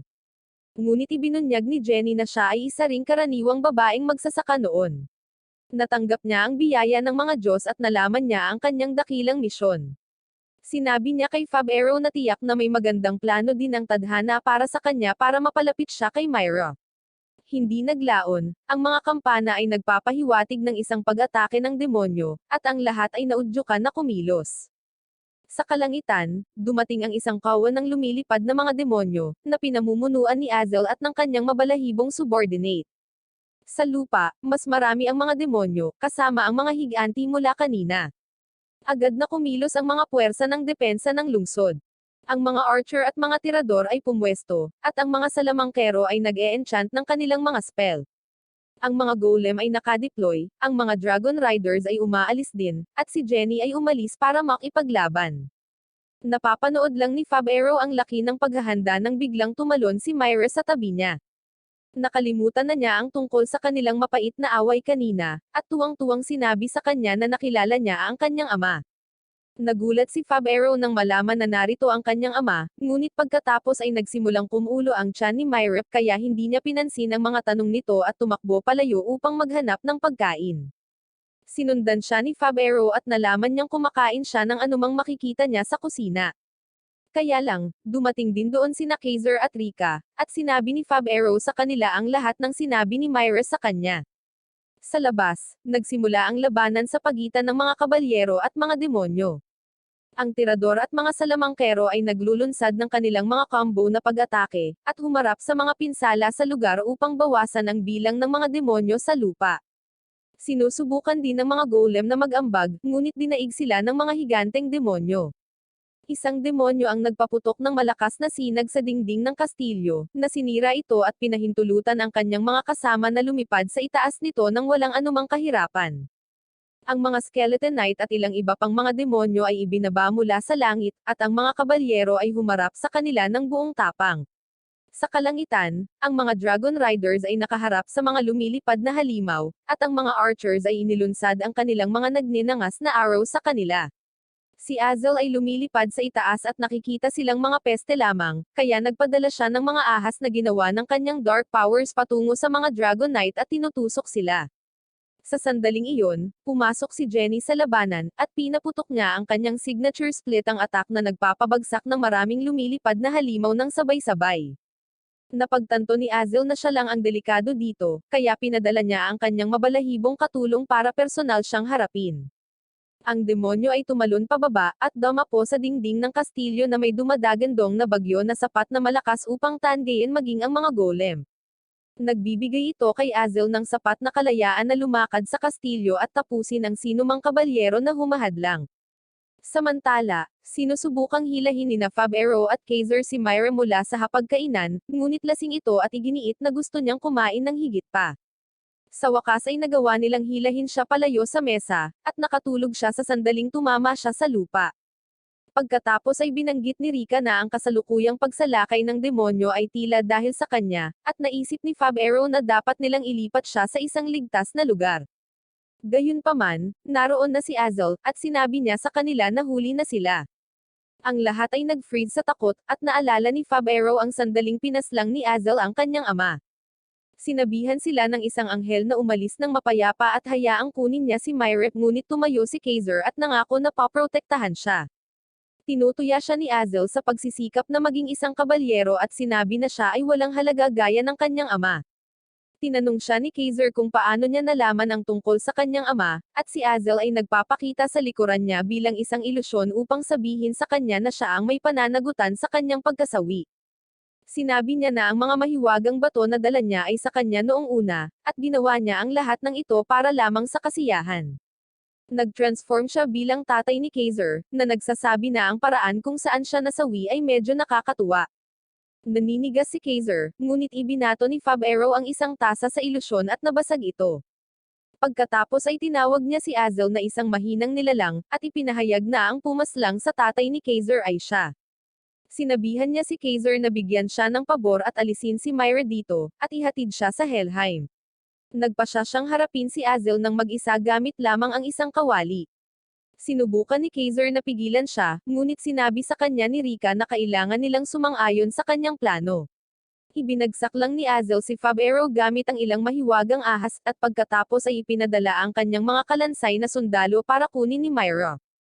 Sa labas, ang lungsod ay nawasak dahil sa pag-atake ng demonyo, at natalo ng mabalahibong demonyo si Jenny. Nagpasya siyang tapusin siya ng isang malakas na buhawi ng kulog, pinalipad siya, at pinalaglag din niya ang kanyang banal na sibat. Tumawa ang demonyo, na nagsasabing nanalo siya, ngunit biglang nagsimulang tumakbo si Jenny patungo sa kanya sa mga magic foothold na nilikha ng mga salamangkero. Tumalon siya patungo sa kanya at tinawag ang kanyang banal na sibat na mabilis na sumugod sa kanya. Ang demonyo ay walang oras upang i-proseso ang lahat ng ito habang tinusok siya ni Jenny, at ang banal na enerhiya ng kanyang sibat ay nagsimulang sumisingaw sa kanya. Gayunpaman, ang demonyo ang may huling tawa habang sinasabi niya sa kanya na siya ay isang distraction lamang at ang pangunahing babae ay malamang na kinuha na. Naglaho siya kasama iyon, at nahulog si Jenny, ngunit sa kabutihang palad ay iniligtas siya ng kapitan ng mga Dragon Riders. Sa kabilang banda, pinaglalaroan ni Azel si Fab-Aero, na kaya lang ipagtanggol ang sarili kahit papaano nang wala ang kanyang mga armas. Sapat na ang saya ni Azel sa kanya, kaya nagpasya siyang tapusin siya, ngunit biglang may naghagis ng smoke bomb sa silid. Ito pala ay si Kaiser, na pumunta dito para iligtas si Fab-Aero at nagdala pa ng ilang totoong armas na natagpuan niya kasama ng mga nasawi na kabalyero. Tinanong siya ni Fab-Aero tungkol kay Myra, at sinagot niya na dinadala siya ni Rika sa kaligtasan sa pamamagitan ng paggamit ng mga nasawi bilang kanyang mga puppet. Natatawa lang si Azel sa pagtatangka ni Kaiser na iligtas si Fab-Aero. Naalala niya na pinaslang niya ang kanilang mga ama, at sinabi na ngayon ay magkakaroon din siya ng pagkakataong tapusin ang mga anak na lalaki. Sinabi niya sa kanila na subukan at maghayganti para sa kanilang mga ama, ngunit malinaw na sinabi sa kanya ni Fab-Aero na hindi niya gagawin iyon. Sinabi niya kay Azel na hindi siya nabubuhay sa nakaraan, at walang kinalaman sa kanya ang pagkasawi ng kanyang ama. Tinatawag siya ni Fab-Aero na isang masamang demonyo, at naasar dito si Azel. Una siyang inatake ni Kaiser, ngunit hindi niya malagpasan ang kanyang depensa sa mga magic snake. Sumunod na itinapon ni Fab-Aero ang kanyang sako ng harina sa demonyo, at gumawa ng smoke screen sa pamamagitan ng paghahati nito. Gayunpaman, nakikita ni Azel si Kaiser sa pamamagitan ng pulang glow ng kanyang bracelet, at tinamaan siya nito. Pagkatapos ay lumipat siya sa likod ni Fab-Aero upang salakayin siya at halos ihatid ang pagtatapos na atake, ngunit pinigilan ito ni Fab-Aero gamit ang kanyang buntot. Nagulat si Azel, binibigyan ng pagkakataon si Fab-Aero na itulak siya pabalik, ngunit iyon ay isang pangaakit lamang, at ginamit ito ni Kaiser upang atakehin ang demonyo mula sa likuran. Walang oras si Azel para mag-react sa kanya habang hinawakan ni Fab-Aero ang kanyang leeg gamit ang kanyang buntot, at tinusok ni Kaiser ang kanyang puso. Nahulog si Azel sa mesa, dumudugo ng husto, ngunit hindi siya maaaring tapusin ng mga sandata ng tao. Nagdulot siya ng isang pagsabog upang itapon silang dalawa at pagkatapos ay bumaba upang tapusin ang mga ito. Nagtataka si Fab-Aero kung paano sila makakaligtas ngayon, ngunit nakita ni Kaiser ang isang gintong kinang na sumasalamin sa kanyang espada. Napagtanto niya na si Jenny ay naghahanda sa pag-atake, at nagpasya siyang bilhin ang kanyang oras sa pamamagitan ng pagsugod patungo kay Azel. Iniiwasan niya ang kanyang mga ahas at lumapit, ngunit madaling itinaboy siya ni Azel. Habang bumabagsak si Kaiser, nagpakita ang isang gintong liwanag sa kanyang likuran, at sa susunod na sandali, si Azel ay tinamaan ng panghuling pag-atake ni Jenny. Sumisigaw siya sa sakit at pagkatapos ay naglalaho. Sa pagkatalo ng mga puwersa ng demonyo, ang mga tao ay nag-cheer sa kanilang bayani, at ang natitirang mga demonyo ay tumakas. Nakuha ni Jenny ang lahat ng kredito para sa tagumpay, ngunit interesado rin siya sa dalawang bounty hunter ngayon. Samantala, kahit papaano ay nailigtas ni Fab-Aero si Kaiser mula sa pagkakahulog sa pamamagitan ng paghawak sa kanya ng pabaligtad gamit ang kanyang buntot, at ngumiti lang siya habang nagpasalamat sa kanya. Sa kabilang banda, biglang nagising si Myra sa boses ng kanyang ama, ang Knight Captain, at sa oras na dumating si Rika upang makita siya, siya ay nawala. Narating ni Myra ang silid na may estatwa ng Bahamo, sinusundan ng kanyang ama, at habang nakikita niya ito, ang susi sa loob niya ay sumasalamin dito. Nakikita niya ang mga sulyap sa pagkawasak na dulot ng Bahamo, at kung paano nagawang selyuhan siya ng mga Diyos at demonyo. Pagkatapos, nakakita si Myron ng isang pangitain kung saan napalaya si Bahamo at nawasak na ang mundo.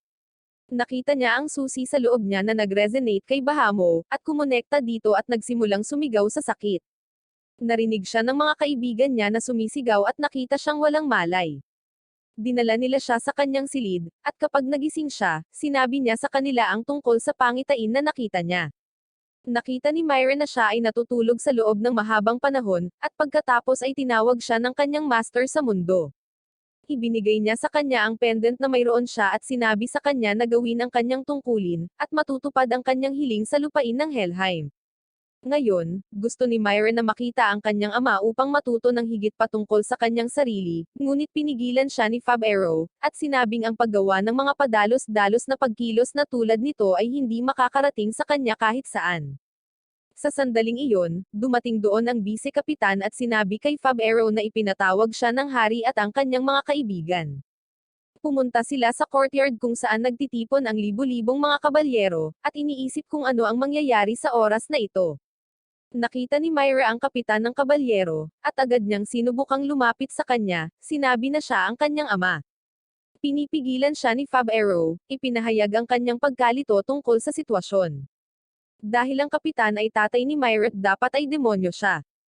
Gayunpaman, sinabi ni Kaiser na ang kapitan ay hindi isang demonyo dahil nagkita rin sila ng mas maaga, at siya ay tila isang mabait at marangal na kabalyero. Sa sandaling iyon, lumapit ang hari upang batiin sina Fab Arrow at Kaiser, at ginagantimpalaan sila ng pagiging kabalyero para sa kanilang kamakailang kabayanihan na mga aksyon sa rekomendasyon ni Jenny.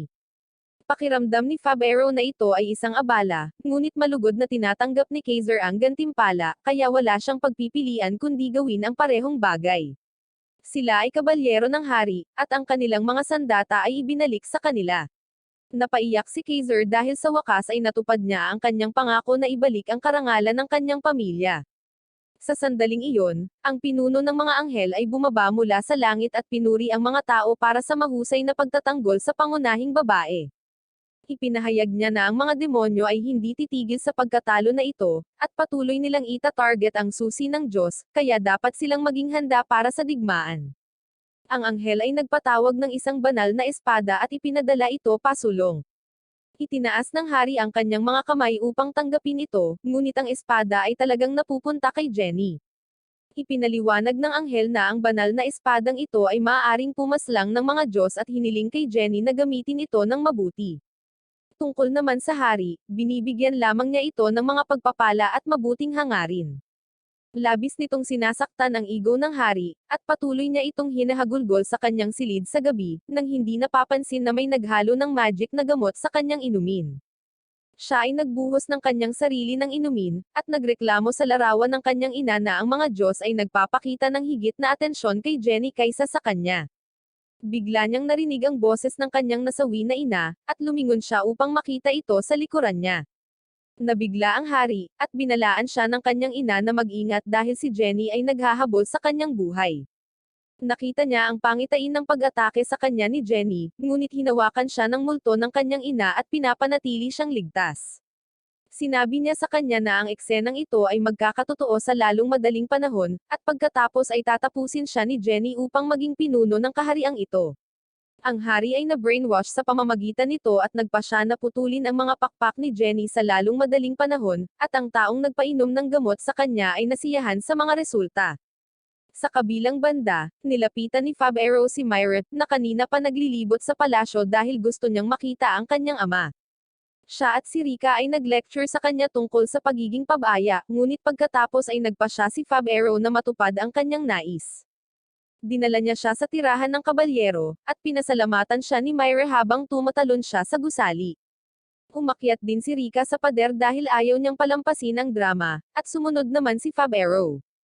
Sa loob, pumasok si Myra sa opisina ng kabalyero na puno pa rin ng pag-aalinlangan ang kanyang isip ngunit niyakap siya ng kapitan at sinabing na-miss siya nito. Tinatanggap niya na siya ang kanyang ama, at pagkatapos ay sinabi niya na siya ay lumaki ng husto sa loob lamang ng 5 taon. Pinipilit ng kaunting balitang ito si Fabero na lumabas sa pinagtataguan, at pinasalamatan siya ng kapitan ng kabalyero na si Luro sa paghatid nito kay Myra ng ligtas dito. Sa pamamagitan nito, sinimulan niyang sabihin kay Myra ang kwento tungkol sa kanyang ina. Sinabi niya na si Myra ay ipinanganak ng isang anghel at isang demonyo, kung kaya't siya ay pareho. Namangha si Fabero nang marinig ang kamanghamanghang backstory na ito, ngunit mas interesado si Rika sa pagiging demonyong ama ni Luro. Inihayag ni Luro na hindi siya ang ama ni Myra, isa lang siyang ordinaryong tao. Ilang taon na ang nakalilipas, itinalaga sa kanya ang misyon na bantayan ang bagong silang na si Myra at ang ina nitong si Nika. Si Nika ay pinalayas sa langit, ngunit masaya pa rin siya sa pagkakaroon kay Myra. Isang araw, sinalakay sila ng isang malakas na demonyo na tinatawag na Beelzebub at ninakaw si Myra kaya umalis din si Nika sa kaharian ng demonyo upang kunin ang kanyang anak na babae. Iniwan niya ang kanyang pendant kay Luro, na sinubukan siyang hanapin pagkatapos noon, ngunit wala itong silbi. Gayunpaman, nang makita niya ang pendant ni Myra noong araw na iyon sa tulay, sigurado siyang anak ito ni Nika. Nagsimulang maging malinaw ang mga bagay ng hulaan ni Rika na dinukot ng mga demonyo si Myra upang pabilisin ang kanyang paglaki, at iyon ang dahilan kung bakit wala pa siyang sapat na gulang sa pag-iisip. Sinabi rin ni Myra na sinabi nila na makikita niya ang kanyang ina kung nanakawin niya ang susi, ngunit naniniwala si Luro na kasinungalingan din iyon. Nagdududa din siya na si Nika ay nasa Helheim pagkatapos ng lahat, kaya humingi siya ng isang pendant kay Myra. Inilapit niya ang parehong mga pendant, at ang kanilang synergy ay lumilikha ng isang holographic na mapa ng mundo na nagtuturo sa lokasyon ni Nika. Sinabi ni Luro na ang lugar na ito ay tinatawag na Fuchsia, ang lambak ng mga demonyo, at inilalagay ang locasyong iyon sa isang compass.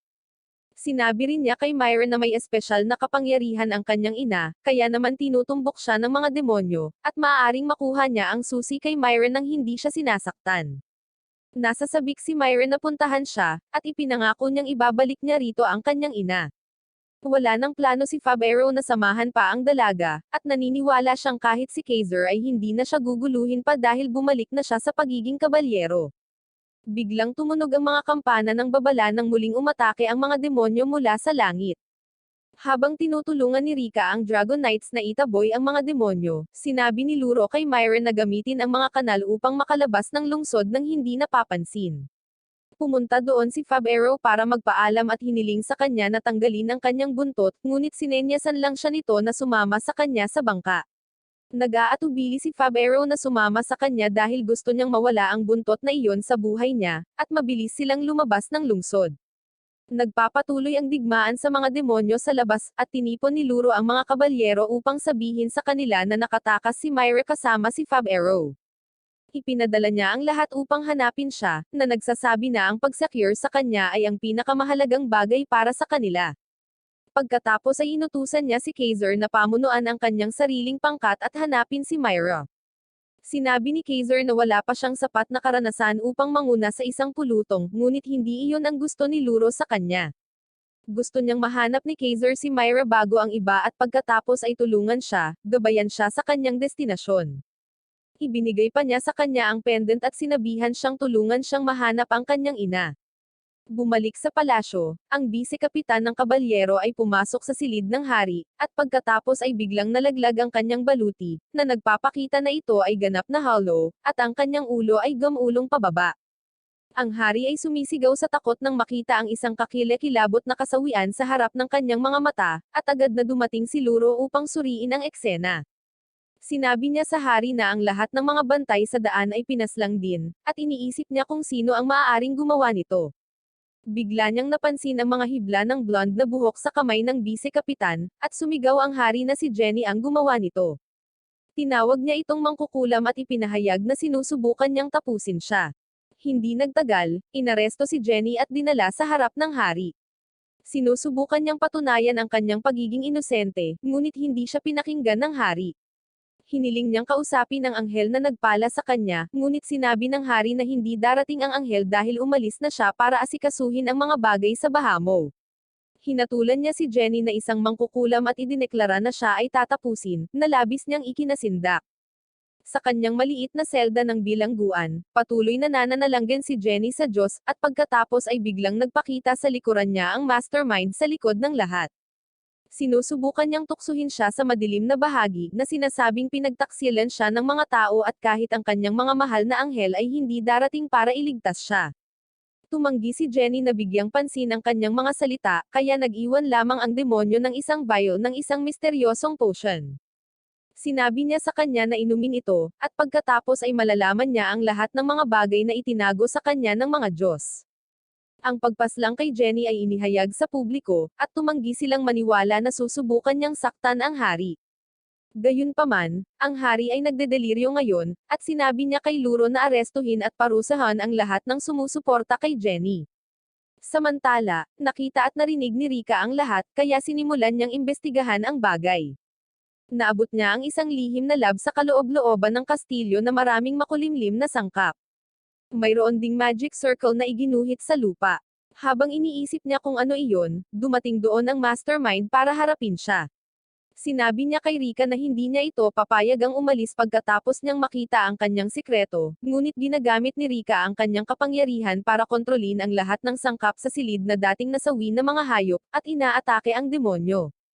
Pinaghahampas niya silang lahat, ngunit sapat na iyon para makatakas si Rika. Samantala, sina Fabero at Myra ay nakasakay sa maliit na bangka tulad ng isang amusement park ride, at ito ay nagpapadala sa kanila ng ilang daang talampakan ang taas sa hangin sa itaas ng ilog. Nataranta si Fabero, ngunit pagkatapos ay hinawakan ni Myra ang kanyang kamay at pinakawalan ang kanyang pakpak upang panatilihing ligtas siya. Gayunpaman, nakalimutan niyang hindi siya makakalipad ng isang pakpak, kaya pareho silang nahulog sa ilog. Pumasok sila sa isang mystic forest pagkatapos nito, at si Fabero ay nakaramdam ng kaunting ingay habang si Myra ay abala sa pag-aalala kung makikilala pa siya ng kanyang ina. Sinabi ni Fabero sa kanya na makikilala siya nito sa isang yakap lang, at tuwang-tuwa si Myra sa narinig niya kaya niyakap niya agad si Fabero. Nagpatuloy sila sa paglalakad hanggang sa biglang may napansin si Myra, sumugod kay Fabero, at pinaslang ang isang di nakikitang kalaban na sundalo na nagtatangkang pumaslang sa kanya. Siya ay nabigla sa lahat ng ito, ngunit sinabi sa kanya ni Myra na mayroong higit pang mga kaaway sa malapit. Nagpapakita sila ng sarili nila, tapos lumabas din ang leader nila. Lumalabas na ang mercenaryong squad na si Kaiser ang nangunguna, at inutusan niya si Fabero na ibigay sa kanya si Myra. Inatake niya siya ng walang babala at pinuputol ang kanyang espada. Si Fabero ay nasa defensive ngayon, ngunit pagkatapos ay sinabi sa kanya ni Kaiser na makipaglaro na lang sa kanya dahil nandito siya para tumulong. Patuloy na pinapabagsak ni Myra ang mga sundalo at pagkatapos ay nag-transform sa kanyang anyo ng demonyo. Iniligtas niya si Fabero, na inaatake ng mga sundalo, at umabot sa likod ni Kaiser. Biglang nagliwanag ang susi ng Diyos sa loob niya, at sa susunod na sandali, nawala siya at ang kanyang mga kaibigan sa kagubatan sa isang kislap ng liwanag.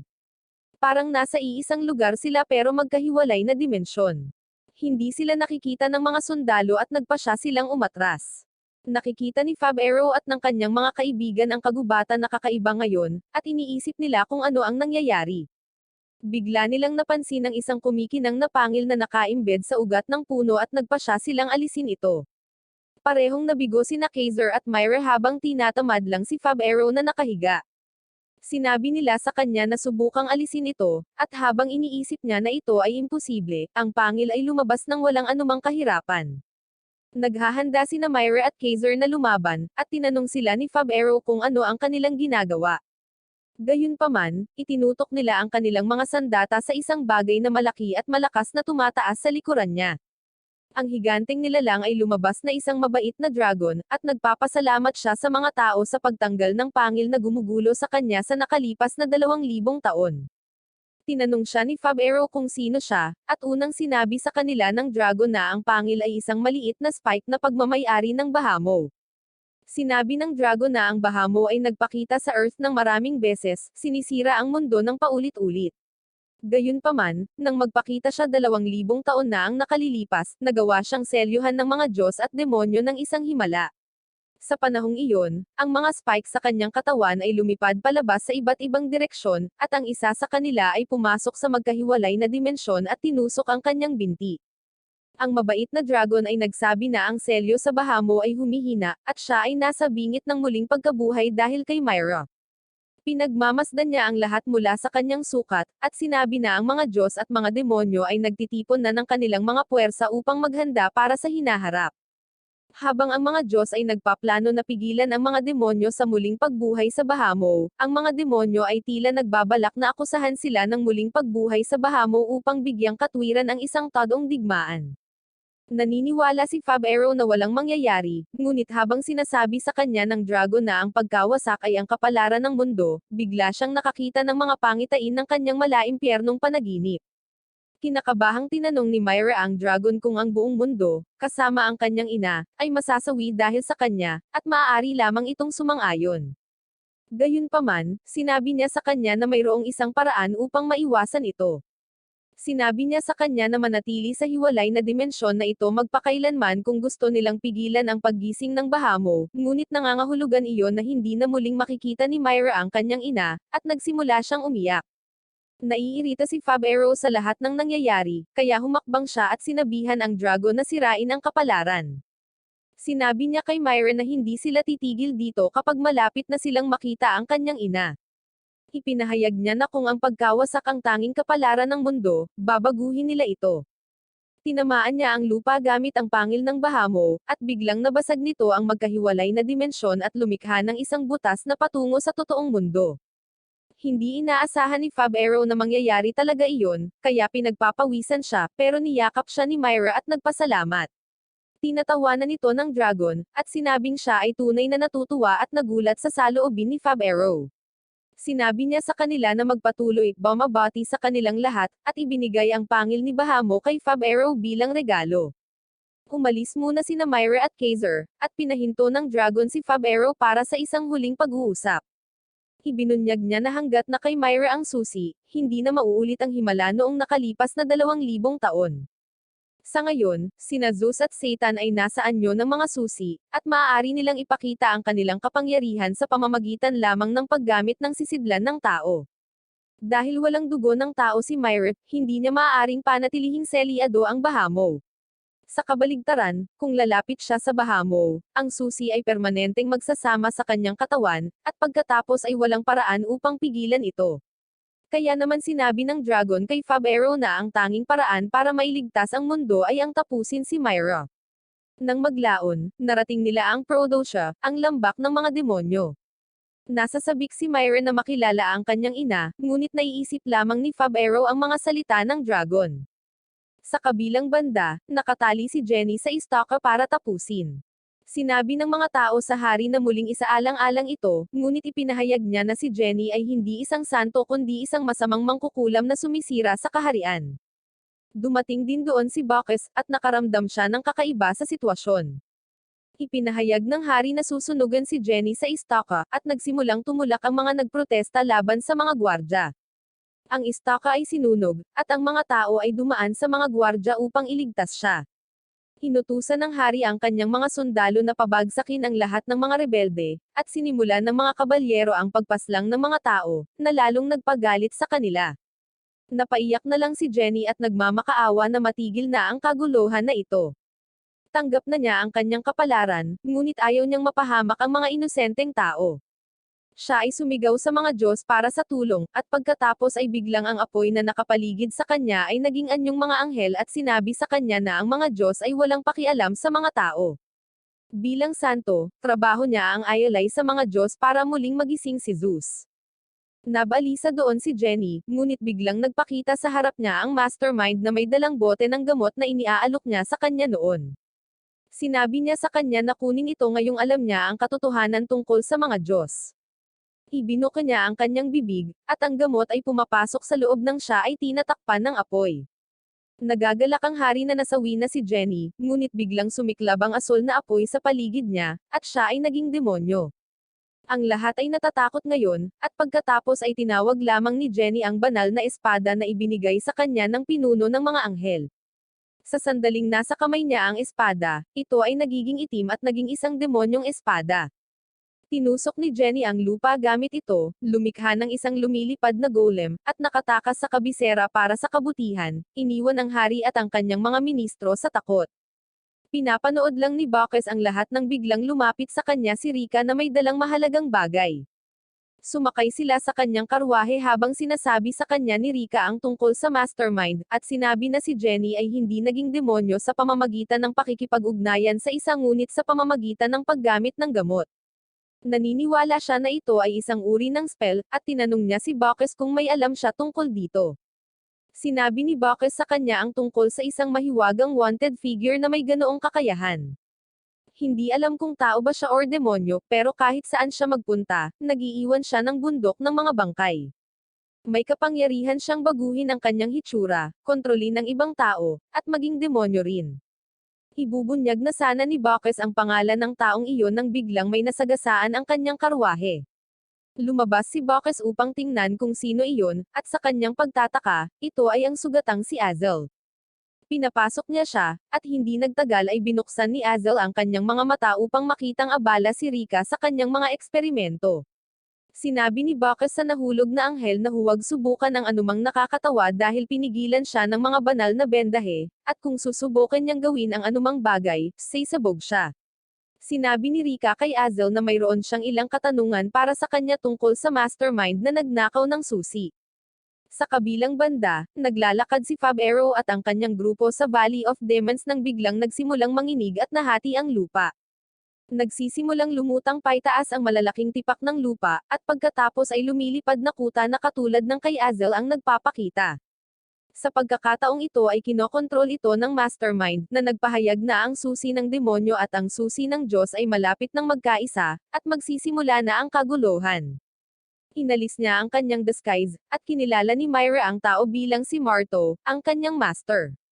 Napagtanto ni Fab Arrow na si Marto ang nasa likod ng lahat, ngunit tinanong lang siya ni Myra kung bakit siya naririto. Natatawang sinabi ni Marto na ang lugar na ito ay ang Helheim, at kanina pa niya ito hinihintay. Sinabi ni Kaiser na papunta na sila sa Proto Shop, ngunit nang ilabas niya ang kanyang compass, nalaman niyang sira ito. Walang maintindihan si Myra kaya nagpa siya si Marto na ipakilala siya sa kanyang master. Biglang bumangon ang mga haligi ng asol na apoy mula sa lupa, at mula sa kanila ay nagmula si Beelzebub, isa sa pinakamakapangyarihang mga demonyo.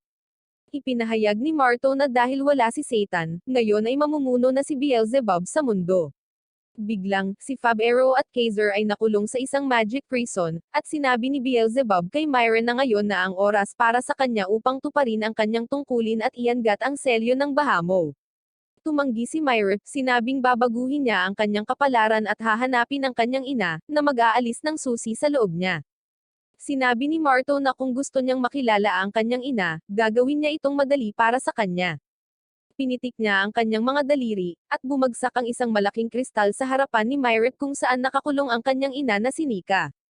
Nabasag ang kristal, nakalaya si Nika, at nakatitig lang si Myra sa kanya. Sinabihan siya ni Marto na puntahan ang kanyang ina, tinitiyak sa kanya na siya ang tunay. Kinakabahang lumapit si Myra, tinatawag siya, ngunit hindi siya sumasagot. Sa halip, nagsimula siyang sumigaw sa sakit habang ang kanyang katawan ay nawasak sa liwanag, at naglalagay ng isang hadlang sa kanyang paligid. Nagtataka si Myra kung bakit ito nangyayari, at sinabi ni Marto sa kanya na ang kanyang ina ay palaging kinasusuklaman siya ng labis. Sinabi ni Myra na ito ay isang kasinungalingan dahil naaalala niya na siya ay nag-aalaga sa kanya. Ngunit pagkatapos ay bigla, napagtanto niya na ang kanyang mga alaala ay peke sa lahat ng oras na ito. Ang naalala niya ay hindi ang kanyang ina kundi si Beelzebub na nagpahirap kay Nika sa impyerno at pilit na inihiwalay si Myra sa kanyang katawan. Nasasaktan si Myra nang malaman niya ito at napaluhod. Sinabi sa kanya ni Marto na nilikha siya ni Beelzebub, at nagtanim siya ng mga peking alaala sa loob ng kanyang ulo gamit ang pendant. Gumagawa siya ng higit pang mga pendant na may higit pang mga peking alaala, at pagkatapos ay tinanggal ang lahat ng ito sa pag-iral. Nawawala lahat ni Myra ang mga peking alaala ng kanyang ina. Nagsimula siyang umiyak at sumigaw, at isinumpa ni Kaiser ang mga demonyo. Kaya sinunog lang siya ni Beelzebub. Biglang naalala ni Myra na sinabi ni Fab Arrow na makikilala siya ng kanyang ina kapag niyakap siya nito. Nagsimula siyang maglakad patungo kay Nika, na nakulong sa isang hadlang, at sinigawan siya ni Fab Arrow na huminto dahil maliwanag na ito ay isang bitag. Sinindihan din siya ni Beelzebub ng apoy, at patuloy na naglalakad si Myra patungo sa kanyang ina. Pumasok siya sa barrier, at ang kanyang mga damit ay nasira dahil sa presyon. Naglakad siya patungo sa balisa na si Nika at niyakap ito ng mahigpit. Tapos bigla siyang natauhan saglit. Sinabi niya ang pangalan ni Myra, ngunit sa susunod na sandali, nagsimula siyang maghiwa-hiwalay sa mga gintong particle ng liwanag habang siya ay ganap na naglalaho. Nawala sa isip si Myra, at iyon ang hinihintay ni Beelzebub. Sa kanyang estado ng hindi makontrol na emosyon, inilabas ni Myra ang enerhiya ng susi, at ang mga shards ng susi ng demonyo ay naaakit sa kanya. Ang dalawang bahagi ng susi ay nagsasama at naging kumpleto, at pagkatapos ay tinusok ni Beelzebub si Myra gamit ang kanyang sibat na naging isang globo na siyang susi sa pag-unlock sa Bahamo. Nang makitang ganito na ang nangyayari, sinabi ni Fab Arrow na isa lamang ang maaari niyang gawin ngayon. Siya ay sumigaw sa mga demonyo, na humihiling sa kanila na hayaan siyang sumama sa kanilang panig. Natagpuan siya ni Beelzebub na nakakatuwa, kaya pinalaya niya siya mula sa bilangguan, at nilapitan siya ni Marto na may dalang gamot na gagawin siyang demonyo. Ngumiti lang si Fab Arrow sa kanya at pagkatapos ay hinugot ang kanyang crossbow, ngunit agad siyang sinipa ni Marto sa bituka. Dinasormahan siya, at sinabing alam niya ang tungkol sa mga taktika na iyon, at pagkatapos ay sinakal niya si Fab Arrow. Inilagay niya ang gamot sa kanyang dila at pinalalim ang lalamunan kay Fab Arrow, pilit na inilagay ang gamot sa loob ng kanyang katawan. Nasunog si Fab Arrow sa asol na apoy at nagsimulang maging isang demonyo.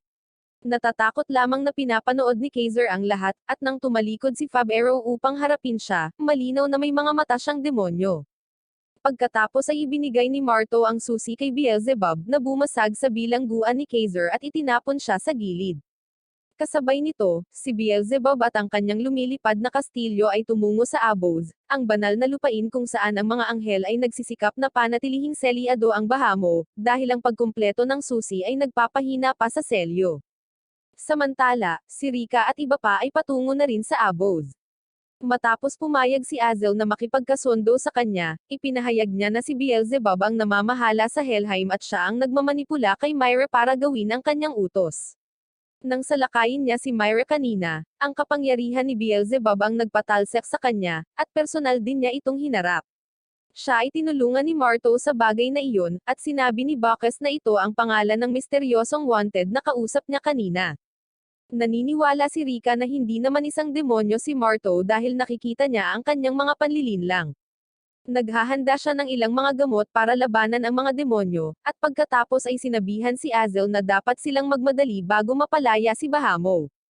Samantala, sa Abos, ang kapangyarihan ng Bahamo ay dahan-daang tumatagos sa hadlang ng mga anghel, ngunit naniniwala ang mga anghel na kung mapangalagaan nila ang hadlang, mapipigilan nila ang susi sa pakikipag-ugnayan kay Bahamo. Sa sandaling iyon, lumilipad doon ang demonyong si Jenny at pinaslang ang isa sa apat na pangunahing anghel. Nagulat ang lahat nang makita ito, lalo na ang pinuno, at napagtanto niya na ang kaluluwa ni Jenny ay napinsala ng kasamaan. Gumagalaw siya upang salakayin ang isa pang anghel pagkatapos nito, na sinubukang salakayin siya at pigilan siya, ngunit naabala siya ng hadlang at nagawang atakihin siya ni Jenny. Ang pangalawang punong anghel ay naglaho rin, at pagkatapos ay ang hadlang sa paligid ng Bahamo ay hamina ng husto. Sa isang iglap, nagsimula itong mag-crack sa buong lugar, at isang malakas na shockwave ang pinakawalan na sumisira sa lupain. Nagsisimulang lumipad paitaas ang malalaking tipak ng lupa bilang epekto ng napakalaking kapangyarihan ng Bahamo. Pagkatapos, sinalakay ni Jenny ang pinuno ng mga anghel na sinusubukan pa rin niyang panatilihing malakas ang hadlang. Sa kabilang banda, kahit papaano ay nakaligtas si Kaiser sa pamamagitan ng pagbitin sa isang lubod. Gayunpaman, habang ang higanteng lumilipad na kuta ay umuusad, siya ay tinatangay ng hangin ng presyon habang siya ay pinalipad. Napansin niya si Fab Arrow na nakatayo sa tuktok ng Flying Fortress at isinumpi siya, nagtatanong kung paano siya nakayuko ng napakababa at naging isang demonyo. Nakatitig lang si Fab Arrow sa kanya habang pinapaalis si Kaiser sa malayo. Sa kabutihang palad, dumating doon si Rika at ang kanyang karwahe sa tamang oras, at nagawa nilang iligtas ang buhay ni Kaiser. Biglang nahati ang langit sa isang gintong liwanag, at ang pinuno ng mga anghel ay bumagsak kasama ang isang demonyong Jenny na humahabol sa kanila. Nagulat si Kaiser nang makita siyang ganito, at sinabi sa kanya ni Rika na siya ay naging demonyo gamit ang pangkukulam. Napagtanto niya na ito ay dapat na parehong paraan na nagpabago kay Fab Arrow, at pagkatapos ay biglang nalipat ni Jenny ang kanyang atensyon sa kanila. Nagpunta si Bacchus sa tuktok ng kanyang karwahe para personal siyang harapin, at kahit papaano ay naitaboy niya ang lahat ng kanyang pag-atake. Nahulog siya sa karwahe at tinawag ang kanyang pato, na lumalapad tulad ng isang lobo upang magbigay ng isang foothold para sa kanya upang lumaban ng patas laban kay Jenny. Sa kabilang banda, ipinahayag ni Azel ang kanyang pagkagulat na si Kaiser ay buhay pa.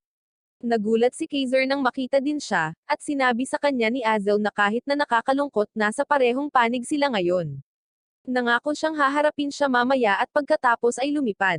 Si Rika ang namamahala sa karwahe, at sinabi niya kay Kaiser ang tungkol sa antidote na nilikha niya na maaaring gawing tao muli si Fab Arrow. Sa sandaling iyon, ang lumilipad na pato ay bumangga sa karwahe at bumagsak si Kaiser. Ngunit muli, siya ay nasalo sa mga ugat ng isang puno sa isang lumilipad na bato, ngunit sa kabutihang palad, ang gamot ay ligtas pa rin.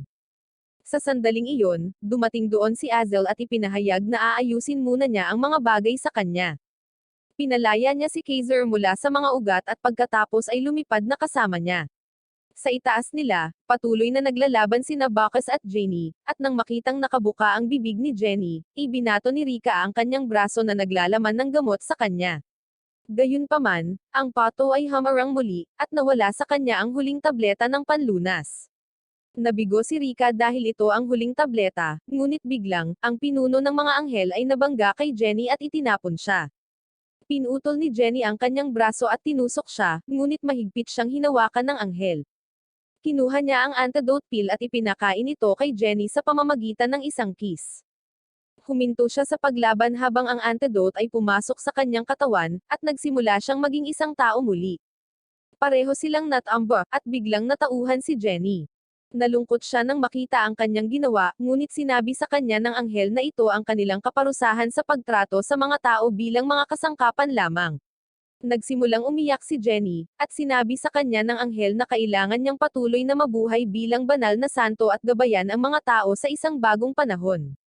Ang kanyang katawan ay nagsimulang maghiwa-hiwalay dahil doon, at sa kanyang mga huling salita, sinabi niya kay Jenny na lagi siyang makakasama. Sa paglutas ng bagay na iyon, sa wakas ay makakatuon na si Bacchus at ang iba pa sa sitwasyong nasa harapan nila. Ang lumilipad na kastilyo ni Beelzebub ay nakarating ng malapit sa Bahamo, at plano ni Rika na direktang ibangga ang kanilang karwahe dito. Sasalakayin na ni Beelzebub ang mga anghel na nagpapanatili ng buo sa hadlang, sa kabila ng pagkawala ng kanilang mga pinuno, nang bigla siyang inatake ni Azel. Tinawag siya ni Beelzebub na isang walang isip para sa pakikipagtulungan sa mga tao at mga Diyos, at pagkatapos ay sinimulan ang kanyang counterattack. Nagsasagupaan sila sa ere, habang si Kaiser naman ay tumungo sa likod ni Marto. Sinubukan ni Marto na salakayin siya ngunit sinalungat ito ni Rika at Bacchus na bumagsak sa kanilang mga karwahe malapit sa kanya. Si Rika ay nagmamadali patungo sa susi, ngunit pagkatapos ay humakbang si Fab Arrow sa kanyang harapan at sinipa siya. Kinuha niya ang susi at tumalon pababa. Sinubukan ni Bacchus na sundan siya, ngunit hamarang si Marto. Iniinom niya ang kanyang gamot upang mailabas ang kanyang buong lakas at muling sumabak sa labanan. Samantala, ang lumilipad na kastilyo ay mabilis na papalapit sa Bahamo, at binabantayan ni Fab Arrow ang susi. Inatake siya ni Kaiser ng warning shot pagdating niya doon para pigilan siya. Agad na sinimulan ni Fab Arrow ang pag-atake sa kanya, at nakita kung gaano siya kaseryoso sa pagpaslang sa kanya, napagtanto ni Kaiser na ang kanyang kaibigan ay naging tunay na demonyo. Nagpasya siyang wakasan ang kanyang paghihirap at pinaputukan siya sa kanyang katawan. Bumagsak si Fab Arrow ngunit biglang nag-activate ang Key Sphere, at lumabas si Myra sa kanyang angel form mula rito. Nakatitig lang si Kaiser sa kanya nang biglang lumapit sa kanya si Captain Luro. Sinabi niya na sinundan nila si Jenny dito upang i-neutralize ang flying fortress na ito, at sinabi niya sa kanya na ginawa niya ang isang mahusay na trabaho.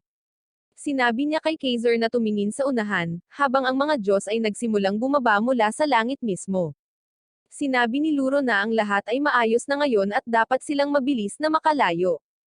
Sa sandaling iyon, dumating doon si Rika na lumilipad sa magic horse ni Bacchus, at sinabihan si Kaiser na lumayo mula kay Luro. Walang oras para doon dahil sumasabog ang kapangyarihan ni Bahamo, at itinapon si Rika at ang lumilipad na kabayo. Ang hadlang na kinas ng libu-libong mga anghel ay hinaipan din sa mga piraso, at pagkatapos ay isang sinag ng liwanag ang sumabog mula sa ulo ng Bahamo. Apat na mga hibla ng enerhiya ang lumipad patungo kay Myra, at pinalibutan siya sa isang globo na dadalhin siya patungo sa Bahamo. Nag-aalala si Kaiser sa kanya, ngunit biglang itinulak siya ni Luro sa gilid at nagsimulang tumawa na parang balisa. Lumipad si Myra patungo sa Bahamo, at mapapanood lamang ito ng mga Diyos at demonyo habang sa wakas ay maaabot niya ang masamang dragon. Naisanib ang kanyang katawan dito habang binanggit niya ang pangalan ni Fab Arrow. Binuksan ni Bahamo ang kanyang mga mata at umungal sa galit, habang nagsimulang masira ang kanyang selyo. Nagsisimula siyang kuminang habang ang lahat ng mga durog na natipon sa kanyang katawan sa nakalipas na milenya ay gumuho at nahuhulog. Sa wakas ay naibalik na siya sa kanyang buong kaluwalhatian. Pinagtatawanan ni Beelzebub ang katotohanan na sa wakas ay matagumpay na ang kanyang plano. Sinabi niya sa mga Diyos na natalo sila sa kanilang eternal na digmaan, at sinabi sa mga demonyo na tanggapin siya bilang kanilang makapangyarihang hari. China charge ni Bahamo ang kanyang unang pag-atake at tumatawa si Beelzebub, hinihimok ito na lipulin ang mga Diyos. Gayunpaman, tumalikod si Bahamo at inilunsad ang kanyang pag-atake kay Beelzebub, na pinawi siya sa kanyang lumilipad na kastilyo. Sinimulan ni Bahamo ang pag-atake sa lahat ng walang pinipili, at si Luro ay namangha sa kanyang pagpapakita ng kapangyarihan. Nailigtas ni Rika si Kaiser, at tinanong niya kung bakit ito ginagawa ni Luro. Inihayag ni Rika na siya ang tunay na mastermind sa likod ng lahat. Minamanipula niya ang mga tao, mga demonyo, at mga Diyos para buhayin ang Bahamo, at sinabi niya kay Rika na siya ay isang matalas na babae. Habang ang mga demonyo at Diyos ay nagpupumilit na panatilihing ligtas ang kanilang sarili mula sa pagsalakay ng Bahamo, inatake ni Kaiser si Luro dahil sa pagkadismaya. Tinusok niya ang kanyang katawan, ngunit hindi iyon nagpapahina sa kanya ni Katie Ting. Sa halip, inatake niya si Kaiser bago ihayag na ang tunay niyang anyo ay kay Marto. Binuhat niya si Kaiser at ipinakita sa kanya ang pagkawasak na dulot ng Bahamo. Sinabi ni Marto na nabubuhay siya upang makita ang kasawian at pagkawasak, at iyon ang dahilan kung bakit binuhay niya ang Bahamo upang makita ang pinakadakilang pagpapakita ng pagkasira kailanman.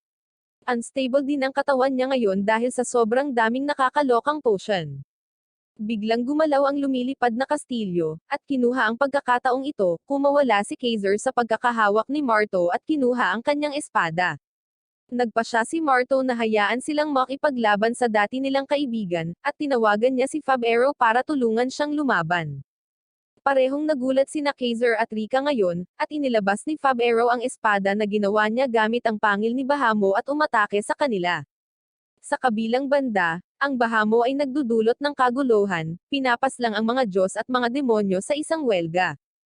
Tinatangay niya ang mga lumulutang na piraso ng lupa sa kanyang galit, at si Beelzebub, na kahit papaano ay buhay pa, ay nagtataka kung paano siya nabibigo. Ipinanganak si Myra gamit ang kanyang mahika, at sigurado siyang gamit siya bilang susi, makokontrol niya si Bahamo. Napagtanto niya na niloko siya ni Marto, ngunit biglang tumagos ang espada sa kanyang utak mula sa loob ng kanyang bibig. Si Azel ang siyang tumapos sa kanya, ngunit iniisip niya kung may pakinabang ba iyon ngayon. Ang Bahamo ay patuloy na nagpapadala ng mga Nox na lumilipad sa lahat ng direksyon, na nagdudulot ng malaking pagkawasak sa buong mundo. Ang kanyang pag-atake ay nagtatakda ng apoy sa Royal Capital, at ang Tandang Hari ay nasawi na napapalibutan ng mga apoy at nabalot ng larawan ng kanyang ina. Samantala, si Fab Arrow at Kaiser ay nagsasagupaan ng biglang may ibinulong si Fab Arrow sa kanya. Agad namang sinabihan ni Kaiser si Rika na huwag makialam sa kanilang laban dahil plano niyang tapusin si Fab Arrow ng mag-isa.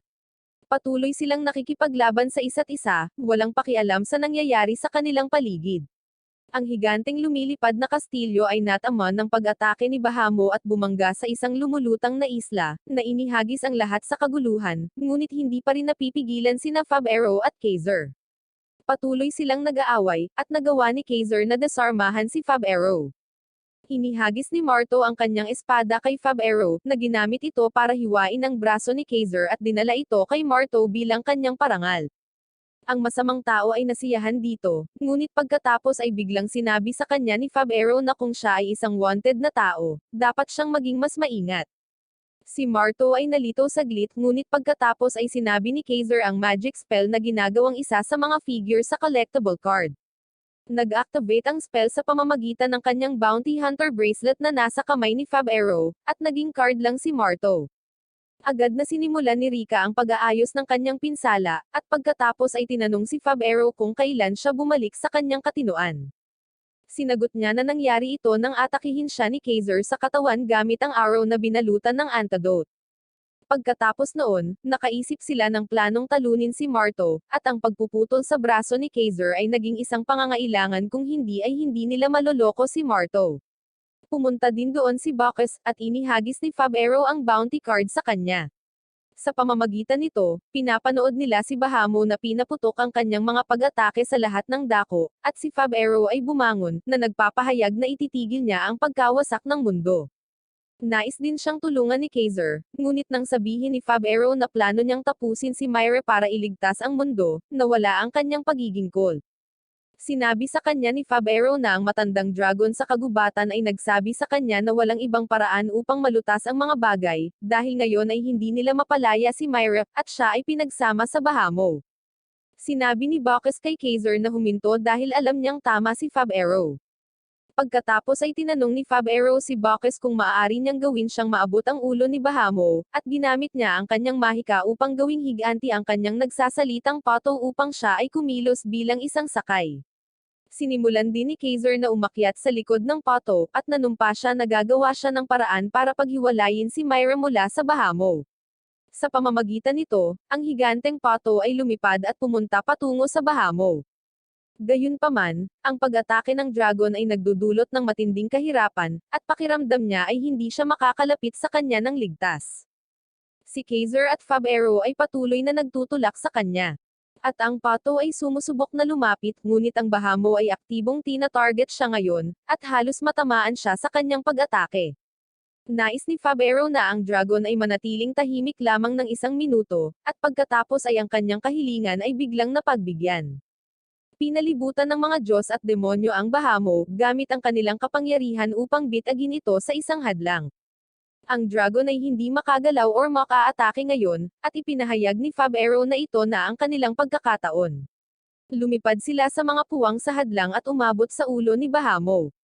Itinali ni na Fab Arrow at Kaiser ang isang lubad sa isa sa kanyang mga sungay, habang bumababa sila sa pato. Sinubukan nilang maabot ang lugar kung nasaan si Myra, ngunit ang pinakamaliit na paggalaw mula sa gilid ng Bahamo ay sapat na upang ganap silang itapon sa landas. Sa wakas ay narating nila ang lugar kung saan pinagsama si Myra sa Bahamo, at malapit nang mahulog si Fab Arrow, ngunit kahit papaano ay hawak ni Kaiser ang kanyang lubod. Pagkatapos ay umakyat si Fab Arrow sa ibabaw ng susi at sinubukan itong tusokan ng Bahamut's Fang, ngunit nag-alinlangan siya, na binibigyan ng Bahamo ng oras upang maglunsad ng malakas na pag-atake na sumisira sa mga hadlang na nilikha ng mga Diyos at demonyo. Gayunpaman, nalampasan ni Fab Arrow ang kanyang pag-aalinlangan at itinusok ang kanyang espada sa susi, na minarkahan ang paggunita sa mga sandaling kasama niya si Myra.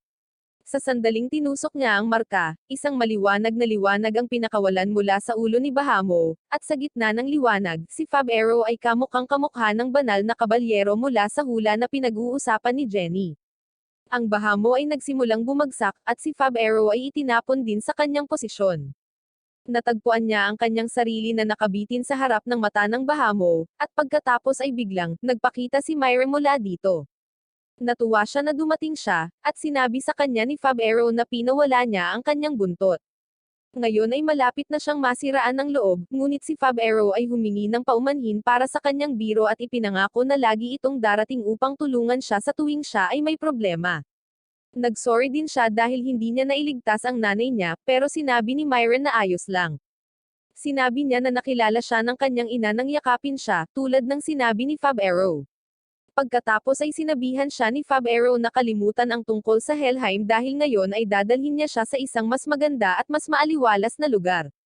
Tinawag niya itong sinungaling, at sinabi ni Fab Arrow sa kanya na tumingin sa kanyang mga mata upang makita kung siya ay nagsisinungaling. Tinitigan siya nito ng masinsinan ngunit saka ngumiti na parang ewan.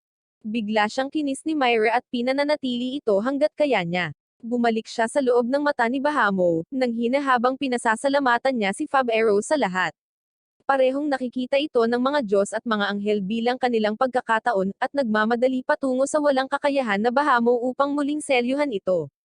Gayunpaman, nagsisimula itong kuminang habang ang enerhiya nito ay nagsisimulang mag-overload sa kanyang katawan. Sinabihan ng pato ni Bacchus si Kaiser na sumakay, ngunit hindi siya pumapayag na umalis nang wala si Fab Arrow, kaya hinawakan lang siya ng pato at lumipad palayo ilang segundo bago sumabog ang Bahamo, na nagresulta sa isang higanteng haligi ng liwanag. Naisigaw lamang ni Kaiser ang pangalan ng kanyang kaibigan habang nakikita niya ito, ngunit kahit na ang haligi ng enerhiya ay tuluyang naglaho. Kalahating taon na ang lumipas mula noon, at inaayos na ang Royal Capital. Si Kaiser ay naging kapitan ng mga kabalyero, at nangunguna sa mga kabalyero upang matiyak ang wastong kaligtasan habang ang bagong hari ay nakoronahan. Sa isang lugar sa kabisera, isang matandang bartender ang nakipag-usap sa kanyang panauhin tungkol sa mga banal na lalaki ng legends na nagpakita ng muling nabuhay ang Bahamo at tinalo ito. Tinanong ng bartender ang customer kung sa tingin niya ay nasawi na si Bahamo, ngunit hindi sumasang-ayon ang customer. Sinabi niya na ang Bahamo ay hindi maaaring masawi. Naselyuhan lang siya sa ibang dimensyon. Tungkol naman sa Holy Knight na tumalo sa kanya, buhay din siya. Ang customer pala ay si Fab Arrow mismo, na nawala ng paa at nakasuot ng prosthetic ngayon, ngunit walang ibang nagbago sa kanya, at siya pa rin ang pareho na walang pakialam na tao. Nakasakay siya sa kanyang kabayo sa mga pader ng lungsod, nang biglang tumalon si Kaiser sa tabi niya. Muli silang kumarira sa mga pader, tulad ng ginawa nila sa simula, ngunit sa pagkakataong ito siya na ang kanyang kaibigan na nagligtas sa mundo ng magkasama.